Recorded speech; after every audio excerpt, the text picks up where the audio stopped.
ভার্সিটিতে এসে এভাবে যে সবার কাছে হাসির পাত্রী হয়ে যাবে সেটা বুঝতে পারলে লাবণ্য আজকে আসতো না। সবাই কীরকম মূলার মতো দাঁতগুলো বের করে রাক্ষস আর রাক্ষসীদের মতো হাসছে। লাবণ্যের ইচ্ছে করছে একটা একটা করে সবার সব দাঁত তুলে নিয়ে বুড়ি গঙ্গায় ফেলে দিতে। আর ওর বান্ধবীদের দেখে মনে হচ্ছে মির্জাফরের মতো মজা নিচ্ছে। লাবণ্য মনে মনে ঠিক করে নেয় ওদের কান ধরে উঠবোস না করালে ওর নামও ঈশিতা জাহান লাবণ্য নয়। মনে মনে এসব বকবক করছে আর হাঁটছে মেয়েটি। ভাবছে বাড়িতে যাওয়া ছাড়া তো উপায় নেই, কিন্তু এই অবস্থায় বাড়িতেই বা যাবে কিভাবে। মেয়েটির নাম লাবণ্য, পুরো নাম ঈশিতা জাহান লাবণ্য। সবার কাছে সে লাবণ্য নামেই পরিচিত, তবে বন্ধু বান্ধবীরা তাকে লবণ বলেই খ্যাপায়। লাবণ্যরা 3 ভাই বোন। সে পরিবারের ছোট মেয়ে। বাবা একটা বেসরকারি অফিসে চাকরি করেন, আর বড় ভাইয়া একটা ফার্মা কোম্পানিতে কেমিস্ট হিসেবে আছে। ওর মা গৃহিণী আর বোনের বিয়ে হয়ে গেছে। তারা ধনী নয়, কিন্তু উচ্চ মধ্যবিত্ত। তাদের পরিবারে টাকা পয়সার সাথে সাথে ভালোবাসারও অভাব হয় না। পরিবারের ছোট সদস্য হয়, আদরে আদরে একদম বাদর হয়ে গেছে সে। লাবণ্য সম্পর্কে বাকি তথ্য না হয় গল্পের মধ্যেই দেওয়া যাবে। তার আগে আজকের ঘটনাটা বলা যাক। আজকে ওদের ভার্সিটিতে নতুন টিচার জয়েন করার কথা। উনি নাকি ভীষণ হ্যান্ডসাম দেখতে, সেই জন্য সবাই একটু বেশি পরিপাটি হয়ে ভার্সিটি যাবে, সেটাই স্বাভাবিক। লাবণ্য সুন্দর একটা হালকা গোলাপি রঙের গাউন আর চুড়িদার পরে সাথে একটু হালকা সেজেছে। হিজাব পরা শেষ করে আয়নায় শেষবারের মতো দেখে নিজেই নিজেকে বলল, বাহ, তোকে তো আজ দারুণ লাগছে। দেখিস আবার স্যার যেন তোকে দেখে তোর প্রেমে পড়ে না যায়।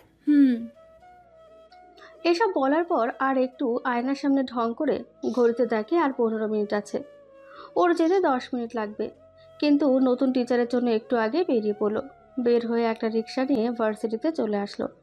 রিক্সা ভাড়া মিটিয়ে হাঁটছে আর ভাবছে ওকে আজকে সুন্দর লাগছে তো, নতুন টিচার কেমন হবে দেখতে, ইত্যাদি ইত্যাদি।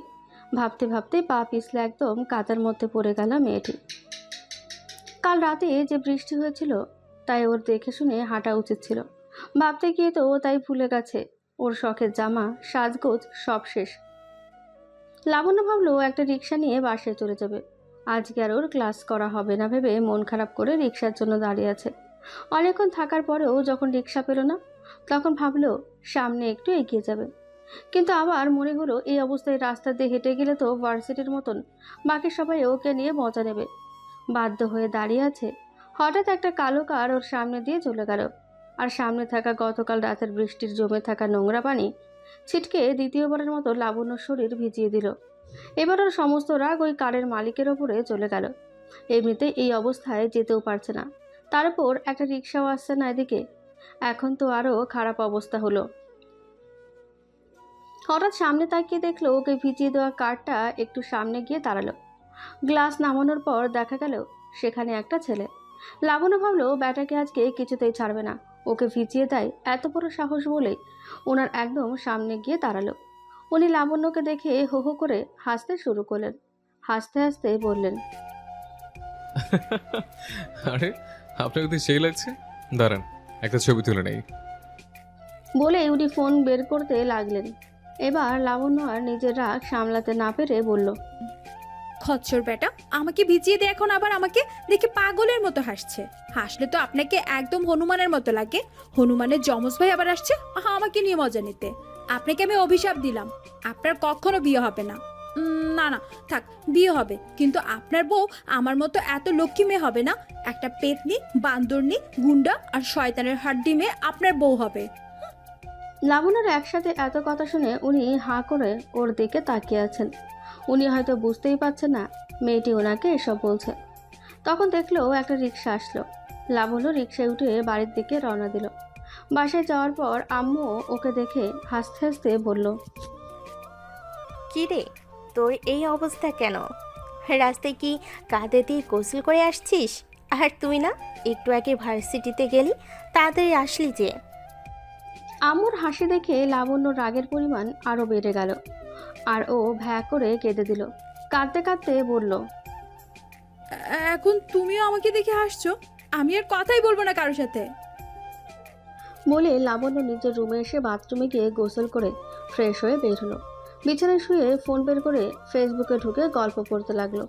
এর মধ্যে অনেকবার আম্মু এসেছিল রুমে, কথা বলার চেষ্টা করছিল, কিন্তু ও কোনো কথাই বলেনি। দুপুরে আম্মু অনেকবার খেতেও ডেকেছে, কিন্তু ও যায়নি। বিকেলে আব্বু আর ভাইয়া অফিস থেকে এসে আব্বুর থেকে শুনলো যে লাবণ্য রাগ করে আছে। আব্বু এসে ডাকতে লাগলো। ও তারপরেও যখন দরজা খুলছে না, তখন ভাইয়া এসে বলল, তুই বের হবে নাকি? কাল থেকে তোর ভার্সিটি যাওয়া বন্ধ করে দিব। এই কথা শুনে লাবণ্য তাড়াতাড়ি করে দরজা খুলে বাইরে বেরিয়ে আসলো।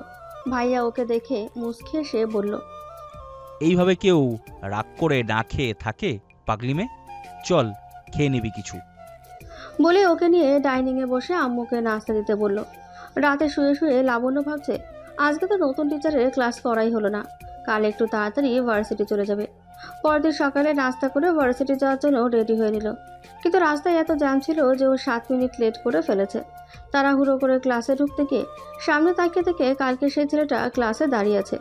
ওনাকে এখানে দেখে লাবণ্য তো অজ্ঞান হয়ে যাওয়ার মতন অবস্থা। মনে মনে ভাবছে, উনি কি তাহলে আমাদের নতুন টিচার? উনি যদি আমাদের সেই নতুন টিচার হয়, তাহলে তুই আজকে শেষ লাবণ্য। তোকে আজকে ক্লাসেই ঢুকতে দিবে না হয়তো। এই রে, যদি আবার ভাইয়ার কাছে আমার নামে বিচার দেয়, আমি কারোর সাথে ওরকম ব্যবহার করেছি যদি জানতে পারে, তাহলে তো ভাইয়া ভীষণ বকবে। লাবণ্য মনে মনে ভাবতে লাগলো। ভাবনা জগৎ থেকে বেরিয়ে মনে একটু সাহস সঞ্চয় করে বলল, আসতে পারি স্যার? লাবণ্যর কথা শুনে স্যার সহ সবাই ওর দিকে তাকালো। মেয়েটি এখনও জানে না ইনি ওদের টিচার কিনা, তবে ক্লাসে দেখে লাবণ্য ভাবলো স্যার ছাড়া আর কি হবে। ওকে দেখে উনি ভ্রু কুচকে তাকালেন। হয়তো লাবণ্যকে উনি এখানে আশা করেনি, আর না হলে ওর কালকের ব্যবহারের কথা ভাবছেন। লাবণ্য তো মনে মনে আল্লাহকে ডাকছে আর বলছে, প্লিজ আল্লাহ, আজকের মতো বাঁচিয়ে দাও। ওর ভাবনার মধ্যেই উনি বলে উঠলেন। আপনি এখানে? লাবণ্যর উত্তর দেওয়ার আগে দিশা মানে ওর একটা মির্জাফর বান্ধবী বলল, স্যার, ও লবণ, আমাদের বান্ধবী। এই কথা বলেই ও জিভায় কামড় দিল, কারণ সবসময় বলতে বলতে স্যারকেও লাবণ্যর নাম বলে দিয়েছে। লাবণ্য ওর দিকে অগ্নিদৃষ্টি নিয়ে তাকিয়ে আছে দেখে ও অসহায় ফেস করে কান ধরে ছোট্ট করে সরি বলল। আর এদিকে স্যার লাবণ্যর দিকে অবাক হয়ে তাকিয়ে বলল, সিরিয়াসলি লবণ? আমার নাম লবণ নাকি মিস লক্ষ্মী মেয়ে? না না স্যার, আমার নাম লাবণ্য, ঈশিতা জাহান লাবণ্য। দিশা ভুল করে লবণ বলে ফেলেছে। স্যার তখন বলল, ও আই সি। ও হ্যাঁ, নতুন স্যারের নামটাই বলা হয়নি। ওনার নাম ইমতিয়াজ মাহমুদ কাব্য। দেখতে পুরোই হিরোদের মতন। গতকাল ঝগড়া করার সময় ভালোভাবে খেয়াল না করলেও আজ দেখে লাবণ্য পুরো ক্রাশ খেয়ে গেল। জিম করা বডি, গায়ের রং ফর্সা, গোলাপি ঠোঁট, সিল্কি সিল্কি চুলে স্টাইল করে হেয়ার কাট দেওয়া, লম্বায় 6 ফুট তো হবে। আর ওনার সবচেয়ে আকর্ষণীয় হলো ওনার ঘোলাটে চোখ। যে কেউ সেই চোখের দিকে তাকালে প্রেমে পড়ে যাবে। কালো শার্ট আর কালো প্যান্ট, সাথে কালো শু পরার কারণে ওনার সৌন্দর্য মনে হয় 1000 গুণ বেড়ে গেছে। ওকে ওনার দিকে হাঁ করে তাকিয়ে থাকতে দেখে কাব্য স্যার বললেন, আমাকে ওভাবে না দেখে এখানে কান ধরে দাঁড়িয়ে থাকো। তুমি যেহেতু 7 মিনিট লেট করে এসছো, তাই আজ তোমার শাস্তি হিসেবে পুরো ক্লাস কান ধরে এখানে দাঁড়িয়ে থেকেই করতে হবে। আমার ক্লাসে লেট করলে আমি কোনোভাবেই সেটা অ্যালাউ করবো না। ওনার কথা শুনে লাবণ্য ভয় পেয়ে বলল, ভুল হয়ে গেছে স্যার, রাস্তায় প্রচুর জ্যাম ছিল, তাই আসতে লেট হয়েছে। এরপর থেকে আর হবে না স্যার। কালকের বিষয়ে কালকে দেখা যাবে। আপাতত আজকের ভুলের শাস্তি ভোগ করো। কিন্তু স্যার। কোনো কিন্তু নয়, চুপচাপ দাঁড়িয়ে থাকো। আর একটা কথা বললে একদম ক্লাসের বাইরে বের করে দেব। স্যারের কথা শুনে লাবণ্য গাল ফুলিয়ে দাঁড়িয়ে থেকেই পুরো ক্লাস শেষ করলো। মন খারাপ করে পরের ক্লাস করবে না ভেবে ক্যান্টিনে এসে বসে পড়ল। এমন সময় সেখানে ওর সেই মির্জাফরের দলও এসে উপস্থিত হলো। সবাই মিলে ওকে সরি বলছে, কিন্তু লাবণ্য কারোর সাথে কথা না বলে চুপচাপ বসে আছে। চলুন তাহলে লাবণ্যর বন্ধু বান্ধবীদের একটি সংক্ষিপ্ত পরিচয় দেওয়া যাক। ওরা 7 জন মিলে একটা টিম। এই টিমের সবাই একে অপরের খুব ভালো বন্ধু। টিমে 4 জন মেয়ে আর 3 জন ছেলে। দিশা, বিনতি, রিমু, আকাশ, বাঁধন, সাকিন আর লাবণ্য, এই হলো ওরা 7 জন। এদের মধ্যে দিশার পারিবারিক অবস্থা খুব একটা ভালো নয়, কিন্তু অনেক মেধাবী আর দেখতেও মাশাআল্লাহ অনেক সুন্দর। বিনতি হলো বড়লোক বাবার একমাত্র মেয়ে, তারপরেও ওর মধ্যে কোনো অহংকার নেই। বিন্তি দেখতে অনেক কিউট আর বোকা বোকা, গোল গোল চশমা পরে। রিমু বিন্তির খালাতো বোন। রিমুর বাবা মারা যাওয়ার পর থেকে রিমু আর রিমুর মা বিন্তিদের বাসায় থাকে। মেনলি রিমুর পড়াশোনার জন্যই থাকা। রিমু আর বিন্তিকে দেখলে কেউ বুঝতেই পারছে না এরা আপন বোন নয়, এতটা মিল এদের মধ্যে। রিমুর গায়ের রং শ্যামলা, তবে দেখতে অনেক মায়াবী। আকাশের বাবা একজন বড় বিজনেসম্যান। ওদের ভার্সিটির অনেক খাতে উনি টাকা দিয়ে থাকেন। লাবণ্য শুনেছে এই শহরের নামকরা বিজনেসম্যানদের মধ্যে আকাশের বাবা একজন। বাঁধনের বাবা একজন উকিল। বাঁধনের মা নেই। উনি বাঁধনের বাবাকে ডিভোর্স দিয়ে কানাডা চলে গেছেন এবং সেখানেই সেটেল হয়েছেন। তবে বাঁধনের সাথে ওর মায়ের যোগাযোগ আছে। উনি বাঁধনকে ওনার কাছে নিয়ে যেতে চান, কিন্তু বাঁধন ওর বাবাকে ছেড়ে যেতে রাজি না। আর সাকিল হলো টিমের সবচেয়ে ফাজিল মেম্বার। সবার সাথে ফাজলামি না করলে ওর পেটের ভাত হজম হয় না। লাবণ্য শুনেছে ওর পরিবারের সবাই রাজনীতির সঙ্গে জড়িত। সবশেষে লাবণ্যর একটু বিবরণ দেওয়া যাক, না হলে তো ওর সম্পর্কে জানা অসম্পূর্ণ থেকে যাবে। ও বেশ সুন্দর দেখতে, গায়ের রং ফর্সা, টানা টানা চোখ, হাঁটু পর্যন্ত চুল, লম্বায় 5 ফুট 6 ইঞ্চি। এই পর্যন্ত অনেক প্রেমের প্রস্তাব পেয়েছে লাবণ্য, কিন্তু মনের মতন কাউকে পায়নি বলে প্রেম করা হয়ে ওঠেনি। যাই হোক, পরিচয় পর্ব শেষ, এবার গল্পে আসা যাক। লাবণ্য রাগ ভাঙাতে না পেরে বিন্তি বলল, আমরা তোর সব কথা শুনতে রাজি আছি লাবণ্য, তাও প্লিজ আর রাগ করে থাকিস না। ওর কথা শুনে লাবণ্য একটা শয়তানি হাসি দিয়ে বলল। সব করতে রাজি আছিস তো? সবাই একসাথে সমস্বরে সম্মতি দিয়ে বলল, হ্যাঁ, তুই যা করতে বলবি আমরা তাই করব। তাহলে আমাকে পুরো ক্লাস দাঁড় করিয়ে রাখার জন্য কাব্য স্যারকে আমার সাথে মিলে জব্দ করতে হবে। নয়, হ্যাঁ। আমরা পারবো না বাবা, কাব্য স্যার ভীষণ রাগে। পারবি না? না না না, পারবো না। কাব্য স্যার বুঝতে পারলে আমাদের আস্ত রাখবে না। পারবি না তো ভালো কথা, আমার সাথেও কথা বলতে আসিস না। আমি আজ থেকে তোদের কোনো বন্ধু নই। আরে লাবণ্য, কি বলিস এসব? আমরা রাজি, তোরাও রাজি, বল না লাবণ্যকে। সবাই তড়িঘড়ি করে একমত হয়ে বলল, হ্যাঁ হ্যাঁ, আমরা সবাই তোর কথাই রাজি। লাবণ্য শয়তানি হাসি দিয়ে মনে মনে বলল, এবার তো জমবে আসল মজা, কাব্য স্যার। লাবণ্যকে হাসতে দেখে সবাই জিজ্ঞেস করলো সে ঠিক কি করতে চাইছে। লাবণ্য রহস্যময় হাসি দিয়ে বলল, বলবো বলবো, সবই বলবো, একটু ধৈর্য ধরো বাবু। বাই দ্য ওয়ে, তোরা আমাকে আবার লবণ বললি কেন? সরি বোন, ভুল হয়েছে। তোর মাথার তার ছিঁড়ে গেছে আজকে। আজ আর কিছুই কইতাম না। আমার মাথার তার ঠিকই আছে, এবার তো কাব্য স্যারের মাথার তার ছিঁড়ে যাবে। তারপর সবাই মিলে কিছুক্ষণ আড্ডা দিয়ে যে যার বাসায় চলে আসলো।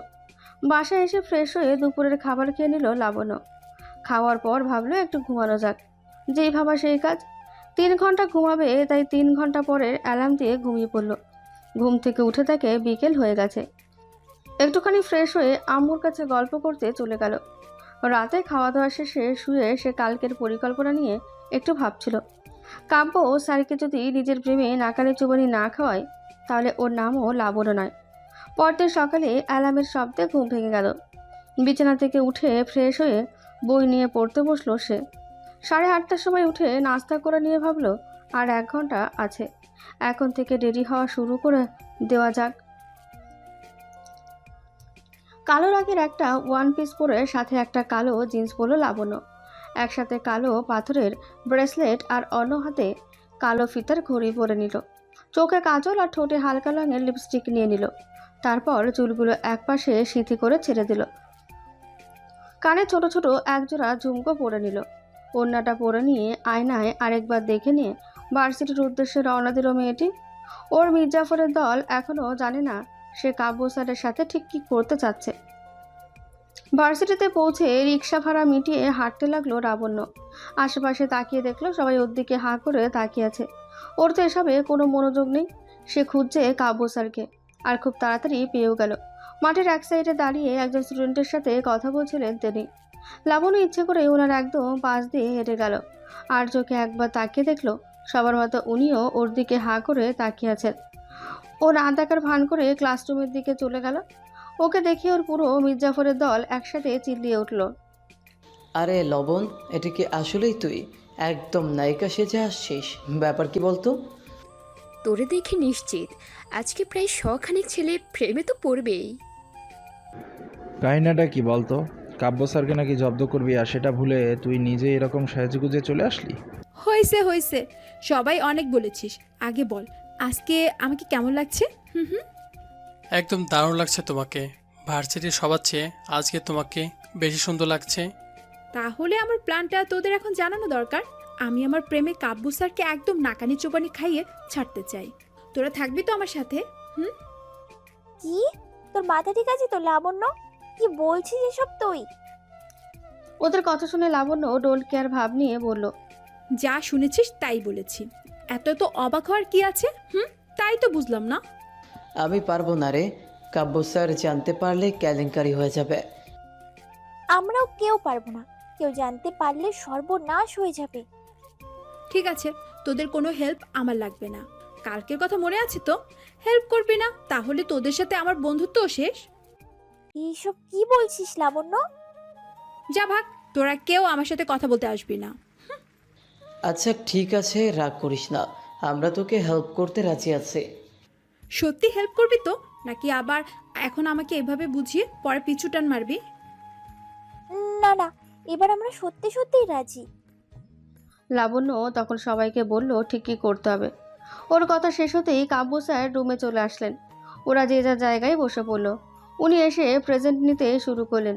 ওনার প্রেজেন্ট নেওয়ার মাঝখানে দিশা বলে উঠল, স্যার, আজকে লাবণ্যকে দেখতে কেমন লাগছে বলুন তো? আমরা সবাই মিলে বলছি ওকে অনেক সুন্দর লাগছে। সবাই ওর দিকে আজকে হা করে তাকিয়েছিল, কিন্তু সে আমাদের কারো কথাই বিশ্বাস করছে না। দিশার কথা শুনে কাব্য স্যার প্রেজেন্ট বন্ধ রেখে একবার লাবণ্যর দিকে তাকালেন। তারপর দিশার দিকে তাকিয়ে বললেন, এসব জিজ্ঞেস করার এটা কোনো সময়? এটা কি তোমাদের ক্লাসরুম মনে হচ্ছে না? কাকে কেমন লাগছে, কে কিভাবে এসছে, এসব কি তোমাদের ক্লাসরুমে বসে গবেষণা করতে হবে? আমার ক্লাস ভালো না লাগলে করবে না। আমি আসার আগে ক্লাস থেকে বেরিয়ে যাবে, কিন্তু ফার্দার আমি ওইসব ফাজলামি টলারেট করব না। কথাটা সবাই মাথায় ঢুকিয়ে নাও। স্যারের কথা শুনে সবাই ভয়ে চুপ করে গেল। লাবণ্য আর কোনো কথা না বাড়িয়ে চুপচাপ স্যারের ক্লাসে মনোযোগ দিল। ক্লাস শেষ করে ও মন খারাপ করে বসে আছে, কারণ এটা ওদের প্ল্যানের একটা অংশ ছিল। লাবণ্যকে মন খারাপ করে থাকতে দেখে রিমু বলল, দেখ দোস্ত, আমাদের মনে হয় এটা করা একদমই ঠিক হবে না। স্যার ভীষণ রাগী, দেখলি তো আজ কীরকম রিয়াক্ট করলো। তুই যাই বল না ভাই, আমরা আর তোকে এসবে হেল্প করতে পারবো না। যদি আমাদের বাসায় এই বিষয় নিয়ে কমপ্লেন করে তাহলে তো ভার্সিটি আসাই বন্ধ করে দিবে। আমি তো আগেই বলছিলাম কাব্য স্যারের প্রচুর রাগ, ওনার সাথে ফাইজলামি করতে যাস না। আমার কথা তো শুনলে না, নিজেই তো আজ দেখলি সেটা। সবাই মিলে লাবণ্যকে বোঝাতে শুরু করলো যে এসব বাদ দিয়ে দিতে। ওরা অবশ্য জানে না মেয়েটি স্যারকে সেদিন ওসব বলেছে। মির্জাফরের দল জানতে পারলে ওকে তো জ্বালিয়ে খাবে। সবার কথা শুনে লাবণ্য নিজেও ভাবতে লাগলো যে এসব করে কোনো লাভ নেই। অযথা স্যারের রাগ খাওয়ার কোনো মানেই হয় না। আর তাছাড়া ভুল সে নিজেও করেছে, তাই এসব ভুলে যাওয়াই বেটার হবে। ওর ভাবনার মাঝে বিনতি বলে উঠল, আরে তোরা কি ভুলে গেছিস? আগামী পরশু কাব্য স্যার আসা উপলক্ষে আমাদের ভার্সিটিতে সম্বোধনা অনুষ্ঠান আছে। আরে তাই তো, লবণের এসব নিয়ে ভাবতে ভাবতে তো মাথা থেকে এটা একদমই বেরিয়ে গেছে। স্যার তো জয়েন করেছে 2 দিন আগে, তাহলে আগামী পরশু মানে কয়দিন পর স্যারের সমাবর্ধন অনুষ্ঠান কেন রে? তুই তো স্যার যেদিন জয়েন করলো সেদিন ক্লাস করতে পারিসনি, তাই জানিস না।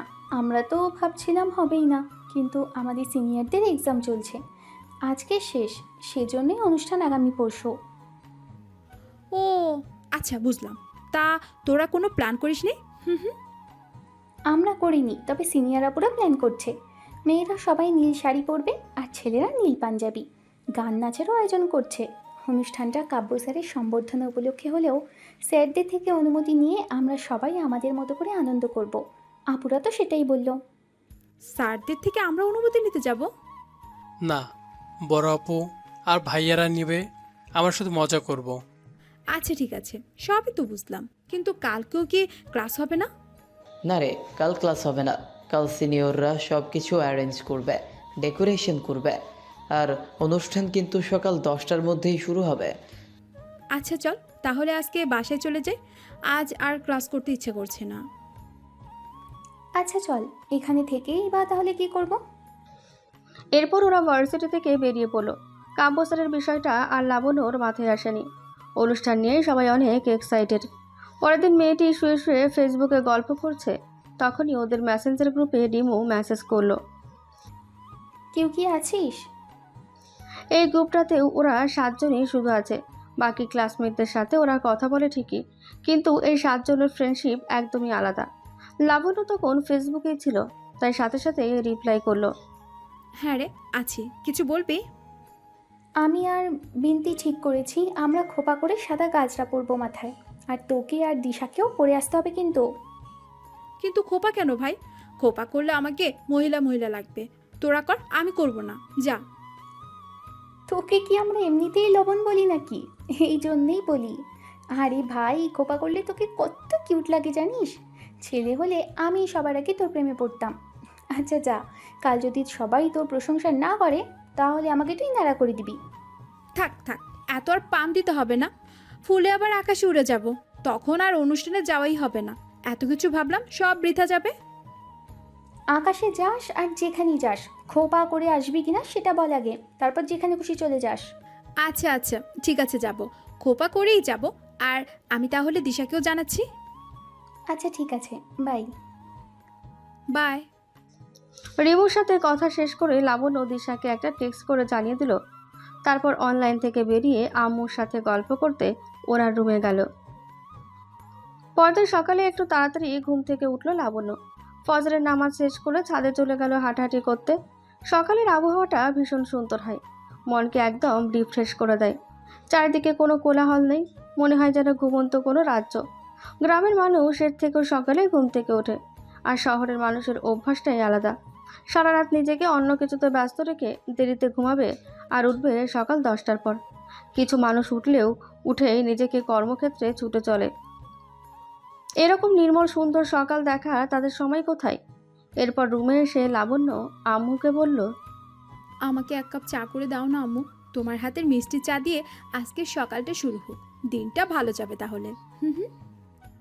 মেয়ের কথা শুনে আম্মু মিষ্টি এসে বললেন, ভালোই তো কথা শিখেছিস দেখছি। দিচ্ছি, দাঁড়া একটু। আম্মু চা দিয়ে যাওয়ার পর লাবণ্যর মনে হলো একটু ফেসবুকে ঢু মেরে আসবে। চা খাচ্ছে আর ফেসবুকিং করছে, তখনই রিমু কল দিল হঠাৎ। রিসিভ করে লাবণ্য বলল, কী রে বল, কি খবর? তোকে একটা জরুরি কথা বলতে কল করলাম লবণ। আসলে সিনিয়র আপুরা বলছিল আমাদের মধ্যে থেকে কাউকে একটা কবিতা আবৃত্তি করতে। ওনারা নাম দেননি এখনও, তবে না করতে পারবো না আমরা, বলেছে করতেই হবে। আমাদের মধ্যে তো তুই অনেক ভালো কবিতা লিখিস আর আবৃত্তিও করিস, প্লিজ না করিস না, প্লিজ। আমি পারতাম না বোন, আমি তো শুধু কবিতা লিখে তোদেরকে শুনিয়ে আবৃত্তি করতাম।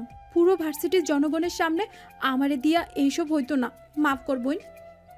প্লিজ এমন করিস না, সিনিয়রদের কথা না শুনলে আমাদের পানিশমেন্ট দিবে সবাইকে। তুই আমাদের শেষ ভরসা, প্লিজ এমন করিস না।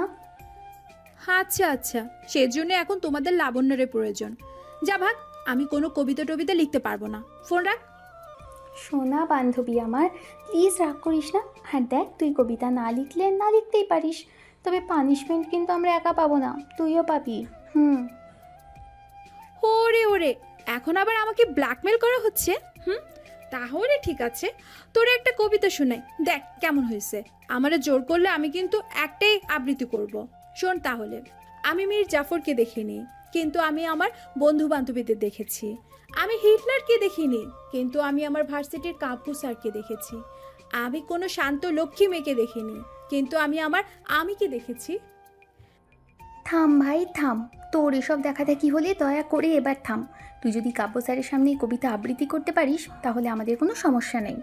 আমরা তো আর আবৃত্তি করবো না, তোর নামটা আমি দিয়ে দিচ্ছি। আবৃত্তি তো তোকে করতেই হবে, এখন কি আবৃত্তি করবি সেটা তোর ব্যক্তিগত ব্যাপার। এবার রাখি, আর শোন, 9:30 যেন তোকে ভার্সিটি ক্যাম্পাসে দেখতে পাই। লাবণ্য হা করে একটা শয়তানি হাসি দিয়ে বলল, আচ্ছা ঠিক আছে, বাই। ফোনটা কেটে দেখলো অলরেডি 8টা পার হয়েছে। তাই ফোন রেখে লাবণ্য আম্মুর কাছে চলে গেল। গিয়ে দেখে আম্মুর রান্নাবান্না একদম কমপ্লিট। মেয়েকে দেখে আম্মু বললেন, টেবিলে বস, আমি খাবার দিচ্ছি। এরপর হালকা একটু নাস্তা করে ফ্রেশ হয়ে সাজতে শুরু করলো লাবণ্য। আম্মু ওকে খুব সুন্দর করে শাড়ি পরিয়ে দিলেন। এরপর চুলগুলো খোপা করে তাতে একটা কৃত্রিম ফুলের গাজরা দিয়ে দিলেন। লাবণ্য হালকা একটু মেকআপ করলো, চোখে কাজল, হালকা লাল রঙের লিপস্টিক ঠোঁটে, কানে বড় বড় একজোড়া ঝুমকো পরলো, এক হাতে নীল রঙের কাচের চুড়ি, আরেক হাতে একটা ঘড়ি পরে নিল। ব্যাস, সাজ কমপ্লিট। সাজ শেষ হওয়ার পর আম্মু ওকে দেখে বলল, ইস, মেয়েটা আমার কত বড় হয়ে গেছে, কারণ নজর না লাগে। আম্মুর কথা শুনে লাবণ্য হেসে বলল, আমাকে কেউ নজর দিবে না আম্মু, তোমার মেয়ে সবার দিকে নজর দেয়। পাগলি মেয়ে বলে হাসতে হাসতে আম্মু কিচেনে চলে গেলেন। লাবণ্য 9টা 10-এ আম্মুর থেকে বিদায় নিয়ে ভার্সিটির উদ্দেশ্যে বেরিয়ে পড়ল। আব্বু আর ভাইয়া সকাল 7টায় অফিসে চলে যাওয়ার কারণে সাজুগুজু করে দেখাতে পারল না মেয়েটি। ভাবলেও রাতে পিক দেখাবে। যাই হোক, ভার্সিটি পৌঁছে দেখে শুধু দিশা এসেছে। লাবণ্য ওর কাছে গিয়ে বলল, চল না বনু, মীর জাফরের দলের বাকি সদস্যরা আসার আগে আমার কিছু সুন্দর পিক উঠায় দিবি। তুই আবার আমাকে মির্জাফর বললি লবণ? যা ভাগ, তোকে একটা পিকও উঠাই দিব না। দেখ, আমি কিন্তু তোকে মীর জাফর বলিনি, ওই দলের সদস্য বলেছি। তুই তো আমাকে আবার লবণ বললি, তাই তোর ভুল আমার ভুল কাটাকাটি, পরে ফলাফল শূন্য। এবার চল না প্লিজ। ওকে ভুলভাল বুঝিয়ে এক প্রকার টেনে একটা সুন্দর জায়গায় চলে গেল লাবণ্য। সে বিভিন্ন পোজ দিচ্ছে আর দিশা পিক উঠিয়ে দিচ্ছে। এরপর লাবণ্য ওকে কিছু পিক উঠিয়ে দিল। স্টেজের দিকে আসার সময় দেখলো একটা জায়গায় অনেকগুলো নীল আর সাদা রঙের বেলুন সাজিয়ে রাখা। লাবণ্য দিশাকে বলল, ওখানে একটা পিক উঠায় দে না আমার। বলেই ওর দিকে তাকিয়েই পেছনে পিছচ্ছে লাবণ্য। হঠাৎ কারোর সাথে ধাক্কা খেয়ে ধপাস করে পড়ে গেল। আসলেও ধীরে ধীরে পিছালেও পেছনের লোকটা অনেক দ্রুত হাঁটছিলেন, তাই তাল সামলাতে না পেরে লাবণ্য একদম তার উপরে গিয়ে পড়ল। মেয়েটি পড়ে গিয়ে চোখ বন্ধ করে রাগ দেখিয়ে বলল, ওরে, কোন হনুমান আমাকে ফালাইয়া দিল রে? ও আম্মু গো, আম্মু গো, তোমার মেয়ের কোমরটা ভেঙে গেল গো। এবার তোমার মেয়েকে কে বিয়ে করবে গো? বলেই একা কান্না শুরু করে দিল লাবণ্য। অনেকক্ষণ পরেও কোনো শব্দ শুনতে না পেয়ে চোখ খুলে দেখে কাব্য স্যার ওর দিকে রাগে মুড়ে তাকিয়ে আছে। ও ভয় পেয়ে তাড়াতাড়ি করে উঠে এক পাশে দাঁড়িয়ে পড়ল। লাবণ্য বুঝলো না সবসময় ওর সাথে কেন এমন হয়। আজকেও না জেনে ওনাকে হনুমান বলল। আজকে বুঝে ওর কপালে শনি আছে। কাব্য স্যার উঠে দাঁড়িয়ে বললেন, এই মেয়ে, হাঁটার সময় চোখ দুটো কি হাতে নিয়ে ঘোরো? চোখে দেখতে পাও না? আর তুমি কি এখনো ছোট বাচ্চা? ভার্সিটি পুরো একটা মেয়ে বেলুন দেখে দৌড়াচ্ছে পিক ওঠানোর জন্য। পিছনে হাস্যকর না? Sir, sorry sir. অ্যাকচুয়ালি সরিটা কিসের জন্য বলছো? আচ্ছা, তোমার মুখে সবসময় হনুমান শব্দটা কি লেগেই থাকে নাকি? সেটা অবশ্য তোমার ব্যাপার, কিন্তু আমাকে দেখে কোন অ্যাঙ্গেল থেকে তোমার হনুমান মনে হয়? আমি কি দেখতে হনুমানের মতো? না না স্যার, আপনি তো দেখতে অনেক সুন্দর। বলে জিভে কামড় দিয়ে বলল, না মানে আমি আসলে আপনাকে দেখিনি স্যার, না দেখে ভুল করে ফেলেছি। এবার মতো মাফ করে দেন, আর কখনোই এমন ভুল হবে না প্লিজ স্যার। ঠিক আছে, এবার মতো মাফ করে দিচ্ছে। নেক্সট টাইম যেন আর এরকম ভুল না হয়। কাব্য স্যার চলে গেলেন। লাবণ্যকে গোমরা মুখে দাঁড়িয়ে থাকতে দেখে দিশা এসে বলল, মন খারাপ করিস না লবণ, জানিস তো স্যার ওরকমই। ওর কথা শুনে লাবণ্য তেতে উঠে বলল, তুই আবার আমাকে লবণ বলছিস? আরেকবার আমাকে লবণ বললে তো দাঁত ভেঙে আমি হাতে ধরিয়ে দিব। এরপর তোর ভবিষ্যৎ হাজবেন্ডের কাছ থেকে দাঁত ধার করে নিয়ে হড্ডি চিবাইস। বলে হনহন করে এসে লাবণ্য একটা চেয়ারে বসে পড়ল।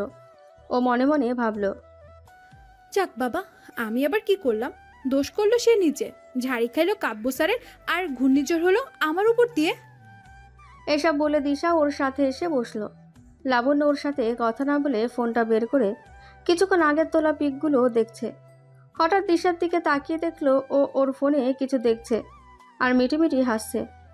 ওর ভাবভঙ্গি দেখে মেয়েটি মনে মনে ভাবলো, এ আবার কারো প্রেমে হাবুডুবু খাচ্ছে নাকি? তা সে হাবুডুবু খাক আর যাই খাক, তাতে আমাদের কি? নতুন করে আবার ট্রিট পাবো, এটাই এখন ভাবার বিষয়। ধীরে ধীরে ভার্সিটির সবাই এসে উপস্থিত হলো। টিচারদের জন্য সামনে বসার আয়োজন করা হয়েছে। স্টুডেন্টরা পিছনে, দায়িত্বপ্রাপ্ত সিনিয়ররা তাদের কাজেই ব্যস্ত। এক এক করে লাবণ্য ওর মির্জাফরের দলও এসে হাজির। সবাইকে অনেক সুন্দর লাগছে। কাব্য স্যারও সবার মতো নীল পাঞ্জাবি পরেছেন। ওনাকে ভীষণ হ্যান্ডসাম লাগছে। সবার সাথে কথা বলতে বলতে লাবণ্যর মন খারাপ যেন কর্পূরের মতন উড়ে গেল। 10টা বাজতে অনুষ্ঠান শুরু হলো।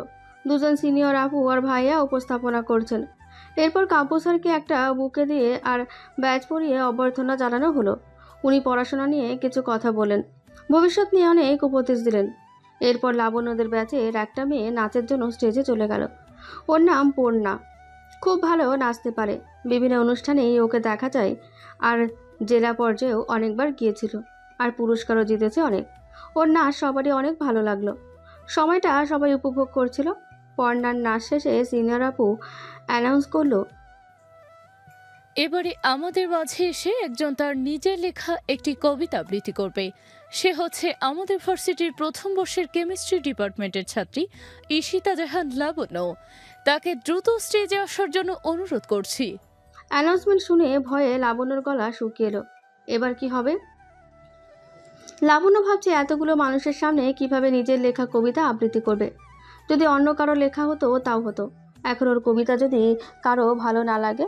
এসব চিন্তায় মেয়েটি ঘামতে শুরু করে দিল। ভয়ে বুকের মধ্যে যেন ধকধক ধকধক করছে। ওকে বসে থাকতে দেখে বিনতি ওর দিকে চিন্তিত হয়ে তাকিয়ে বলল, তুই কি প্রস্তুতি নিয়ে আসিসনি লাবণ্য? সবাই অপেক্ষা করছে, প্লিজ যা না।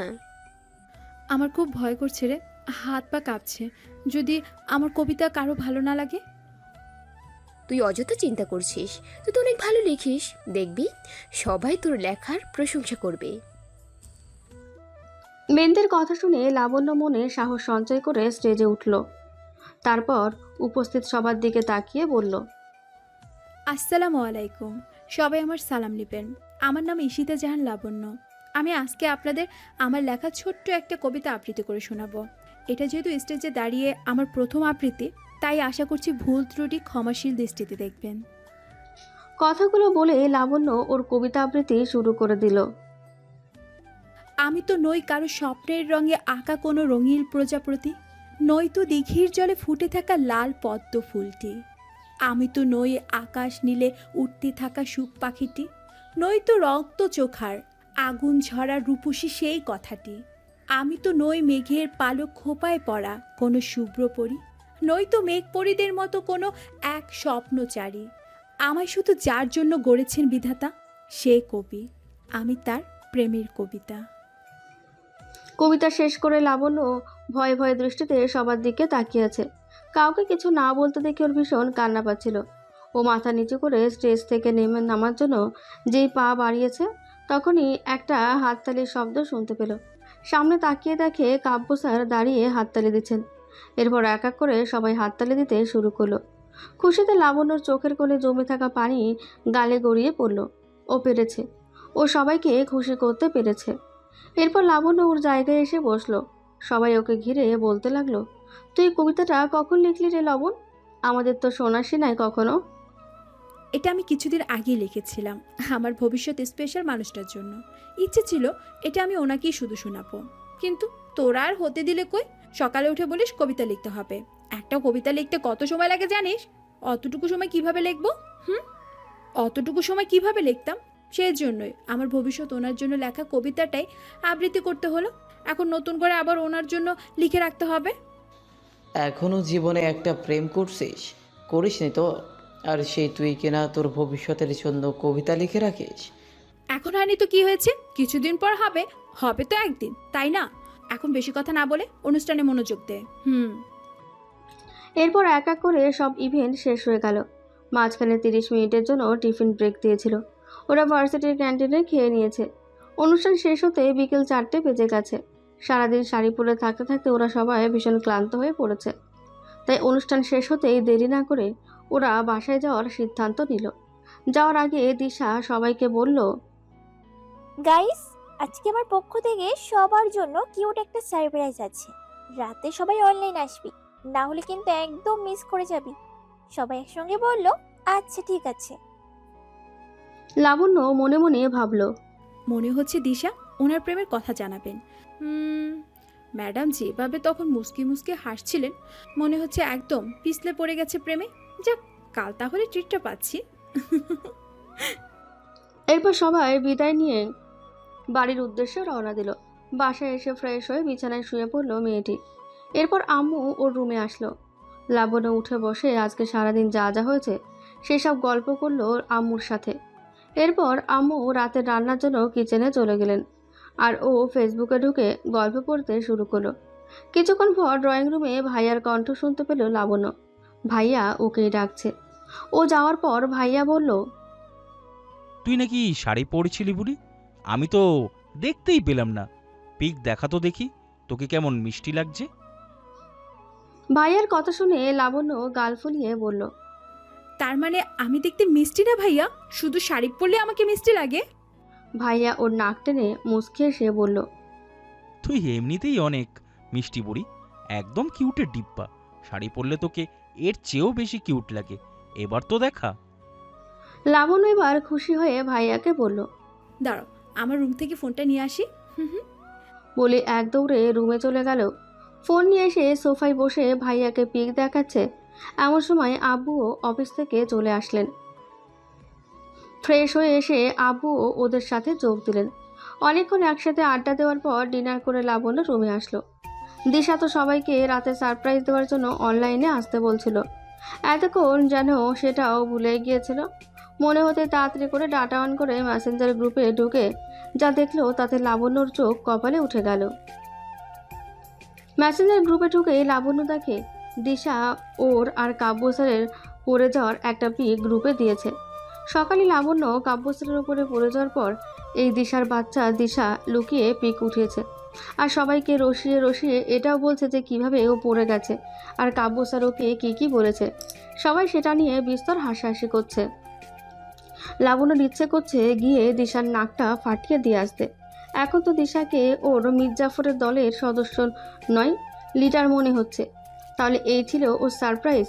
আর লাবণ্য ওর হাসি দেখে কি না কি ভেবে বসেছিল। ওরা যেহেতু এখন ওকে নিয়ে মজা নিতে রেডি হয়ে আছে, মেয়েটি কিছু বললে ওরা আরও বেশি জ্বালাবে ওকে। সেজন্য ও ওদের কিছু না বলে টুক করে অনলাইন থেকে বের হয়ে আসলো। আর আসার আগে দিশার দেওয়া ওর আর কাব্য স্যারের পিকটা গ্যালারিতে সেভ করে নিল। বিছানায় শুয়ে তখন থেকে বারবার পিকটা দেখছে লাবণ্য। কাব্য স্যারকে জুম করে করে দেখছে। পিকে লাবণ্যর চোখ বন্ধ আর কাব্য স্যারের মুখে বিরক্তির ছাপ স্পষ্ট। তারপরেও পিকটা কেন জানি ওর ভীষণ ভালো লাগছে। পিক দেখছে আর কাব্য স্যারের কথা ভাবছে মেয়েটি। মানুষটা অতিরিক্ত রকমের সুন্দর, কারো এত সুন্দর হতে নেই, নজর লেগে যাবে না হলে। কিন্তু সবসময় কীরকম যেন গোমরা মুখে থাকে। হাসলে ওনাকে কত সুন্দর লাগে তা কি উনি জানেন? ওনার হাসি লাবণ্য দেখেছে সেই অনাকাঙ্ক্ষিত দিনে। প্রাণ খোলা হাসি ছিল, কিন্তু এরপর আর একদিনেও সৌজন্যমূলক হাসি ছাড়া ওনাকে হাসতে দেখেনিও। লাবণ্যর সামনে তো ওই সৌজন্যমূলক হাসি দেওয়াও মনে হয় বারণ। স্যারের বিষয়ে ভাবছে আর মেয়েটি লজ্জায় লাল হয়ে যাচ্ছে। অদ্ভুত অনুভূতি হচ্ছে যা সম্পূর্ণ অজানা ওর। কই, এমন অনুভূতি তো ওর আগে কখনো হয়নি। স্যারের কথা ভাবতেই বা আজকে ওর এত ভালো লাগছে কেন? নিজের ওপরে বা নিজে বেশ বিরক্ত হলো লাবণ্য। কাব্য স্যারকে নিয়ে এত ভাবার কি আছে? যে মানুষটার রাগ সারাক্ষণ নাকের ডগায় নিয়ে ঘোরে, তাকে নিয়ে ভাবতে ওর বয়ে গেছে। নিজের ভাবনার জন্য নিজেই নিজেকে ধমকে দিল মেয়েটি। ফোনটা রেখে এবার ঘুমের দেশে পাড়ি জমালো। এর মধ্যেই কেটে গেছে 3 মাস। এই 3 মাসে কিছু জিনিস ছাড়া বাকি সব কিছুই আগের মতোই আছে। ওদের 7 জনের বন্ধুত্ব, দুষ্টুমি সব কিছু একদম আগের মতোই আছে। তবে লাবণী ইদানিং নিজের মাঝে কিছু চেঞ্জ দেখতে পায়। এই কাব্য স্যারটা সবসময় ওর মাথায় ঘুরপাক খাচ্ছে। ওনার কথা না ভাবতে চাইলেও যেন ভাবতে হচ্ছে। মনে হচ্ছে যেন ভাবনা চিন্তাগুলো এখন আর ওর আয়ত্তেই নেই। সে যেন নিজের ভাবনাগুলো নিজেই ভেবে নিচ্ছে। আর কাব্য স্যারের কথা ভাবতে যে লাবণ্যর খারাপ লাগে তা কিন্তু না। ওর নিজেরও কেন জানি ওনার কথাই সারাক্ষণ ভাবতে ইচ্ছে করে। প্রতিদিন রাতে ঘুমানোর আগে ওদের পড়ে যাওয়ার পিকটা দেখা, কল্পনায় ওনার সাথে কথা বলা, এরা যেন লাবণ্যর প্রত্যাহিক রুটিনে পরিণত হয়েছে। এখন কাব্য স্যারের সামনে পড়লে যেন সব আড়ষ্টতা চেপে ধরে ওকে। চোখ তুলে তাকাতেও পারে না। মেয়েটি এত লাজুক কবে ছিল সেটাই মাঝে মাঝে ভেবে পায় না। এত লজ্জা আড়ষ্টতার মাঝেও সবসময় মনে হয় ওই মানুষটার সাথে ওর প্রতিদিন দেখা হোক। ওনাকে একদিন না দেখলে মনের মাঝে অস্থিরতা কাজ করে। লাবণ্যর এই একপাক্ষিক কাজগুলোর কি নাম দেওয়া উচিত ও সত্যি জানে না। ভালোবাসা কি জানি বাবা, সত্যি হয়তো ভালোবেসেই ফেলেছে। আগে ওর মির্জাফরের দলের কেউ কাব্যস্যারকে নিয়ে জ্বালালে খুব ক্ষেপে যেত, কিন্তু এখন সেটাও কেন জানি না ভীষণ ভালো লাগে। লাবণ্যর এই অনুভূতির কথা ও ছাড়া অবশ্য কেউ জানে না, মির্জাফরের দলের কেউ না। ও তো নিজেই নিজের অনুভূতি সম্পর্কে কিছুই বুঝতে পারছে না, ওদেরকে আর কি বলবে। অযথা আবার সবসময় এটা নিয়ে মজা নেবে, তার থেকে ওরা না জানায় ভালো। মাঝে মাঝে ওরা কিছু জিজ্ঞেস করলেও লাবণ্য ওদেরকে কিছু বুঝতে না দিয়ে অতি যত্নে সেটা এড়িয়ে যায়। আজ সকালে ভার্সিটি যাওয়ার জন্য রেডি হচ্ছে লাবণ্য, তখনই আম্মু বললেন, লাবণু, দেখ তো সোনা কিসের ডেলিভারি ম্যান আসছে। তুই কি কিছু অর্ডার করেছিলি? তোকে কেন জানি পার্সেল নিতে ডাকছে। আমি তো কোনো কিছু অর্ডার করিনি ভাইয়া। তাহলে কিসের পার্সেল? আপনার মনে হয় কোথাও ভুল হচ্ছে ভাইয়া, একটু ভালো করে চেক করে দেখেন। আমার কোনো ভুল হয়নি ম্যাম। এই দেখুন, এই ঠিকানায় দিতে বলা হয়েছে, আর নামটাও তো আপনারই দেওয়া। আপনার আম্মুই তো বলল আপনার নাম লাবণ্য। এবার লাবণ্য বেশ চিন্তিত হলো, কে দেবে ওর ঠিকানায় পার্সেল? কেউ মজা করার জন্য কিছু করেনি তো আবার? ওর ভাবনার মাঝে উনি একটা পার্সেল লাবণ্যর হাতে দিয়ে বললেন, আপনার যা ভাবার আপনি ভাবতে থাকুন। আমার দেরি হয়ে যাচ্ছে ম্যাম, আমাকে যেতে হবে। বলে উনি চলে গেলেন। লাবণ্য অনেকবার ডাকার পরেও আর শুনলেন না, বাধ্য হয়ে পার্সেলটা নিয়ে ভেতরে চলে গেল মেয়েটি। আম্মুকে সব কিছু খুলে বলার পর আম্মু বললেন, আচ্ছা, আগে খুলে দেখ ভেতরে কি আছে, তারপর হয়তো বুঝতে পারবি কে দিতে পারে। লাবণ্য আম্মুর কথায় সায় জানিয়ে পার্সেলটা খুলতে শুরু করলো। গিফট পেপারে কেউ অনেক যত্ন করে প্যাক করেছে মনে হচ্ছে। খোলার পর দেখলো ভেতরে খুব সুন্দর একটা নীল শাড়ি, সাথে নীল কাচের চুড়ি, একজোড়া ঝুমকো, একটা নেকলেস, একটা পায়েল, একটা কৃত্রিম কাঠগোলাপের গাজরা আর একটা চিরকুট। লাবণ্য চিরকুটটা আম্মুর থেকে লুকিয়ে নিজের হাতে রাখলো। যদি আবার এমন কিছু লেখা থাকে যা আম্মুর সামনে অস্বস্তিতে ফেলবে, তাই ভাবলো চিরকুটটা একাই পড়বে। আম্মু সব কিছু দেখে বললেন, সব কিছু তো বেশ সুন্দর, যে দিয়েছে তার পছন্দ আছে বলতে হবে। তা কিছু বুঝলি কে দিতে পারে? লাবণ্য আম্মুর কথায় না বোধক মাথা নাড়ল। আসলে প্রত্যেকটা জিনিসই ভীষণ সুন্দর, কিন্তু কে দিতে পারে সেটাই তো বুঝতে পারছে না। এরপর সব কিছু নিয়ে রুমে চলে এলো মেয়েটি। বিছানার ওপর বাকি জিনিসগুলো রেখে চিরকুটটা হাতে নিল। একটা নীল রঙের চিরকুট। কৌতূহল দমিয়ে রাখতে না পেরে চিরকুটটা পড়ার জন্য খুলে দেখে অনেক সুন্দর করে কিছু লেখা আছে, কিন্তু লেখাগুলো পড়ে লাবণ্য ভীষণ অবাক হয়ে গেল। কে দিতে পারে ওকে এমন চিরকুট? চিরকুটটা খুলে দেখে লাবণ্য, তাতে অনেক যত্ন করে লেখা, প্রিয়, তুমি হয়তো এখন ভাবছো আমি কি আর কেনই বা তোমাকে গিফট পাঠালাম। তাহলে বলবো, অযথা আমাকে নিয়ে এত ভেবো না। আমি যদি তোমাকে ধরা না দিই তাহলে সারাদিন রাত ভেবেও তুমি আমাকে তোমার ভাবনাতে আনতে পারবে না। আর তোমাকে নীল শাড়ি দেওয়ার কারণটা বলি। ভার্সিটির এক প্রোগ্রামে তোমাকে নীল শাড়িতে দেখেছি। তোমাকে নীলপরির মতো লাগছিল। তোমার থেকে চোখ ফেরানোই মুশকিল হয়ে গেছিল। মনে হচ্ছিল যেন স্বর্গ থেকে নেমে আসা কোনো অপ্সরা দাঁড়িয়ে আছে আমার সামনে। সেদিন তোমাতে মুগ্ধ হয়ে গেছিলাম আমি। সেজন্য একটা নীল ভালোবাসা পাঠিয়ে দিলাম। যেদিন আমাদের দেখা হবে সেদিন এই শাড়ি পরে আসবে আমার সামনে। আর হ্যাঁ, আমাকে নিয়ে এত ভাবিও না, বুঝলে? সময় হলে আমি নিজেই তোমার কাছে ধরা দিব। ইতি। চিরকুটটা পড়ে লাবণ্য বেশ অবাক হলো।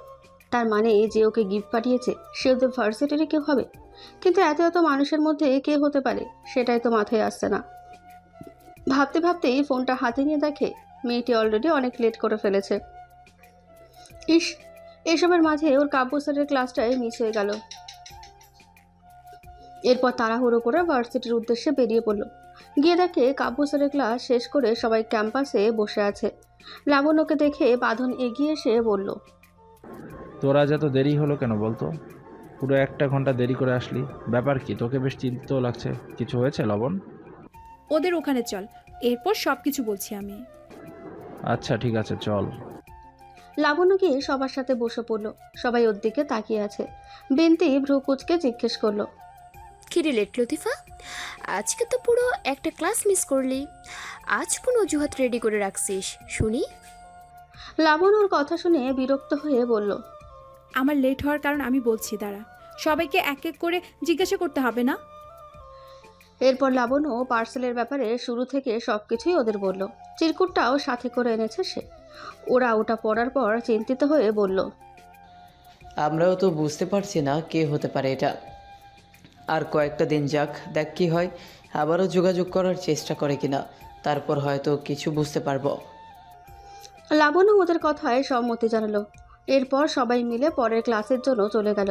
ক্লাস শেষ করে আকাশ ওকে বলল, আজকে কাব্য স্যার তোর কথা ক্লাসে জিজ্ঞেস করছিল লবণ। সত্যি? সত্যি। তা কি জিজ্ঞাসা করছিলি শুনি? হুম হুম। এই যে তুই আজকে ওনার ক্লাসে আসলি না কেন, এই বিষয়ে জিজ্ঞেস করছিল। তুই কি সত্যি বলছিস আকাশ? হ্যাঁ রে, সত্যি। তোকে মিথ্যা বলে আমার কি লাভ বল? এই কথা শুনে লাবণ্য ভীষণ খুশি হলো। অন্তত কাব্য স্যার ওর কথা মনে তো করেছেন, এটাই মেয়েটির কাছে অনেক। ওর মনে যেন বসন্তের হাওয়া লেগে গেল। ও খুশি হয়ে ফুরফুরে মন নিয়ে বাসায় চলে আসলো। কাব্য স্যারের সাথে দেখা না হওয়ার কষ্টটা যেন হাওয়ায় মিলিয়ে গেল। এর মাঝে অনেকগুলো দিন কেটে গেছে। সেই অজ্ঞাত ব্যক্তির থেকে আরও 2বার পার্সেল এসেছে, কিন্তু এখনো পর্যন্ত লাবণ্য ওনাকে চিনতেই পারল না। দ্বিতীয়বার উনি এক গাদা চকলেট পাঠিয়েছিলেন, মেয়েটির সব পছন্দের চকলেট। উনি লাবণ্যর পছন্দ সম্পর্কে কিভাবে জানলেন, এটা ভেবে মাথা নষ্ট হয়ে যাচ্ছিল। তবুও কিছু বের করতে পারেনি সে। চকলেটের সাথেও একটা চিরকুট ছিল, তাতে লেখা ছিল, প্রিয়, তুমি তো চকলেট খেতে খুব ভালোবাসো, তাই তোমার পছন্দের কিছু চকলেট পাঠিয়ে দিলাম। আমি তোমাকে সারা জীবন চকলেট খাওয়ানোর দায়িত্বটা নিতে চাই, তুমি কি দিবে? আমি সে দায়িত্ব ইতি। এরপর সেই অজ্ঞাত ব্যক্তির থেকে একটা লাল টুকটুকে টেডি এসেছিল। টেডিটার সাইজ লাবণ্য থেকেও বড়। সেখানেও একটা চিরকুট ছিল আর লেখা ছিল, তোমার নীল রঙের টেডিটা ভীষণ পছন্দের, তাই পাঠিয়ে দিলাম। ওকে জড়িয়ে ধরে আমার কথা ভাবিও, আমি খুশি হব। আর শীঘ্রই তোমার সাথে দেখা করব আমি, ইতি। লাবণ্য বুঝতে পারছিল না এই লোক ওর সব পছন্দের কথা কিভাবে জানে। ওরা সবাই মিলে ভেবেও কিচ্ছু বুঝতে পারেনি, তাই ওনার দেওয়া সব গিফট গুছিয়ে রেখে দিয়েছে সে। দেখা যাক কবে জানতে পারে কে সেই অজ্ঞাত ব্যক্তি। এই কয়েকদিনে কাব্য স্যারের সাথে লাবণ্য সম্পর্কটাও একটু ভালো হয়েছে। শুধু ওর না, ওদের 7 জনের সাথে উনি এখন ফ্রেন্ডলি কথাবার্তা বলেন। যত দিন যাচ্ছে মেয়েটিও ওনার ওপর তত দুর্বল হয়ে পড়ছে। এই অনুভূতিটা একা বয়ে নিয়ে যাওয়া ওর পক্ষে আর সম্ভব হচ্ছে না। আর থাকতে না পেরে সবাইকে সে নিজের অনুভূতির কথা জানিয়ে দিল। ওর কথা শুনে সবাই যেন আকাশ থেকে পড়ল। লাবণ্য ওদের বলল, আমি না বুঝতে পারছি না আমার কি করা উচিত। তোরা কোনো আইডিয়া দে না প্লিজ। তুই কিন্তু চাইলে তোর মনের কথা স্যারকে জানাতে পারিস। স্যার যদি রাজি না হয়? হতে পারে, তাই না? একবার বলেই দেখ। এভাবে আর কতদিন থাকবে বল? কতদিন আর একপাক্ষিক ভালোবাসা বয়ে নিয়ে চলবে? আমার না খুব খুব ভয় করছে আকাশ। স্যার যদি আবার অপমান করে বসেন তখন কি হবে? আরে কিচ্ছু হবে না, একটু পজিটিভ চিন্তা ভাবনা কর। ওদের কথা শুনে বাঁধন বলল, দেখো লাবণ্য, তুই কিন্তু ভুল করছিস। স্যার এসব কখনোই মেনে নেবে না, উল্টো দেখবি তোকে অপমান করবে। বাঁধনের কথা শুনে লাবণ্যর চিন্তা যেন আরও বেড়ে গেল। ও অসহায় দৃষ্টিতে সবার দিকে তাকিয়ে বলল, আমি কি করব তাহলে বল না। আমি এভাবে আর থাকতে পারছি না। কাব্য স্যারকে ভীষণ ভালোবেসে ফেলেছি আমি। তুই স্যারকে একবার বলেই দেখ, এমনিতেও স্যার তো এখন আমাদের সাথে ফ্রেন্ডলি কথাবার্তাই বলেন, আর তোকে অপমানই বা কেন করবেন? তুই তো আর। এবার সবাই রিমুর কথায় একমত হলো, শুধু বাঁধন ছাড়া। লাবণ্য এবার একটা রিস্ক নিতে চাইলো। এইভাবে আর কতদিন সে একপাক্ষিকভাবে ভালোবেসে যাবে? কিছু একটা করা ভীষণ দরকার। আকাশ বলল, আমি কালকে সামনের পার্কে স্যারকে যেভাবেই হোক ডেকে নেব। কাল তো অফ ডে, ভার্সিটিও বন্ধ। স্যার আমার কথা কিছুতেই ফেলতে পারবে না, আর কোনো অজুহাতও দেখাতে পারবে না। তোরা সবাই সকাল 10টায় চলে আসিস। সারা রাত উৎকণ্ঠায় লাবণ্যর ঘুম আসছে না। বারবার শুধু কাব্য স্যারকে নিয়ে ভাবতে থাকে সে। কত শত ভাবনা, কত শত স্বপ্ন যেন নতুন করে ওর পৃথিবীতে জমা হচ্ছিল। মনের মাঝে অনেকটা ভয়ও কাজ করছিল। যদি কাব্য স্যার ওকে গ্রহণ না করেন, যদি কাব্য স্যারের অন্য কোনো পছন্দের মানুষ থাকে, মেয়েটি যেন আর ভাবতে পারছে না। এসব ভাবলেই দম বন্ধ হয়ে আসছে ওর। সারা রাত এভাবেই এপাশ ওপাশ করে কাটিয়ে দিল সে। সকালে চিন্তা আর অতি উত্তেজনায় লাবণ্য কিছুই খেতে পারল না। ও আম্মুকে বলল, আম্মু, আমি একটু বাইরে যাচ্ছি, ওখানে সবার সাথে খেয়ে নিব। কোথায় যাবি এখন তুই? আজ তো অফ ডে। আম্মু, ভার্সিটি যাব না তো, একটু বাইরে যাব। আমি এসে তোমাকে সব বলবো, প্রমিস। আচ্ছা ঠিক আছে, তবে একটু অন্তত খেয়ে যা। আমার খেতে ইচ্ছে করছে না, প্লিজ জোর করো না। ঠিক আছে, তোর যা ইচ্ছে। রাগ করে না লক্ষ্মী আম্মু। আচ্ছা ভাইয়া আর বাবা কই গো? দেখছি না তো। তোর বাবা আর ভাইয়া নামাজ পড়ে এসে ঘুমাচ্ছে, আবার অফিস নেই তাই আমিও ডাকিনি। আচ্ছা ঠিক আছে, তাহলে আমাকে এখন শাড়ি পরিয়ে দাও। শাড়ি পরে যাবি? যাচ্ছিসটা কোথায় বল আগে। আম্মু, বললাম তো এসে বলবো, দাও না। আচ্ছা চল।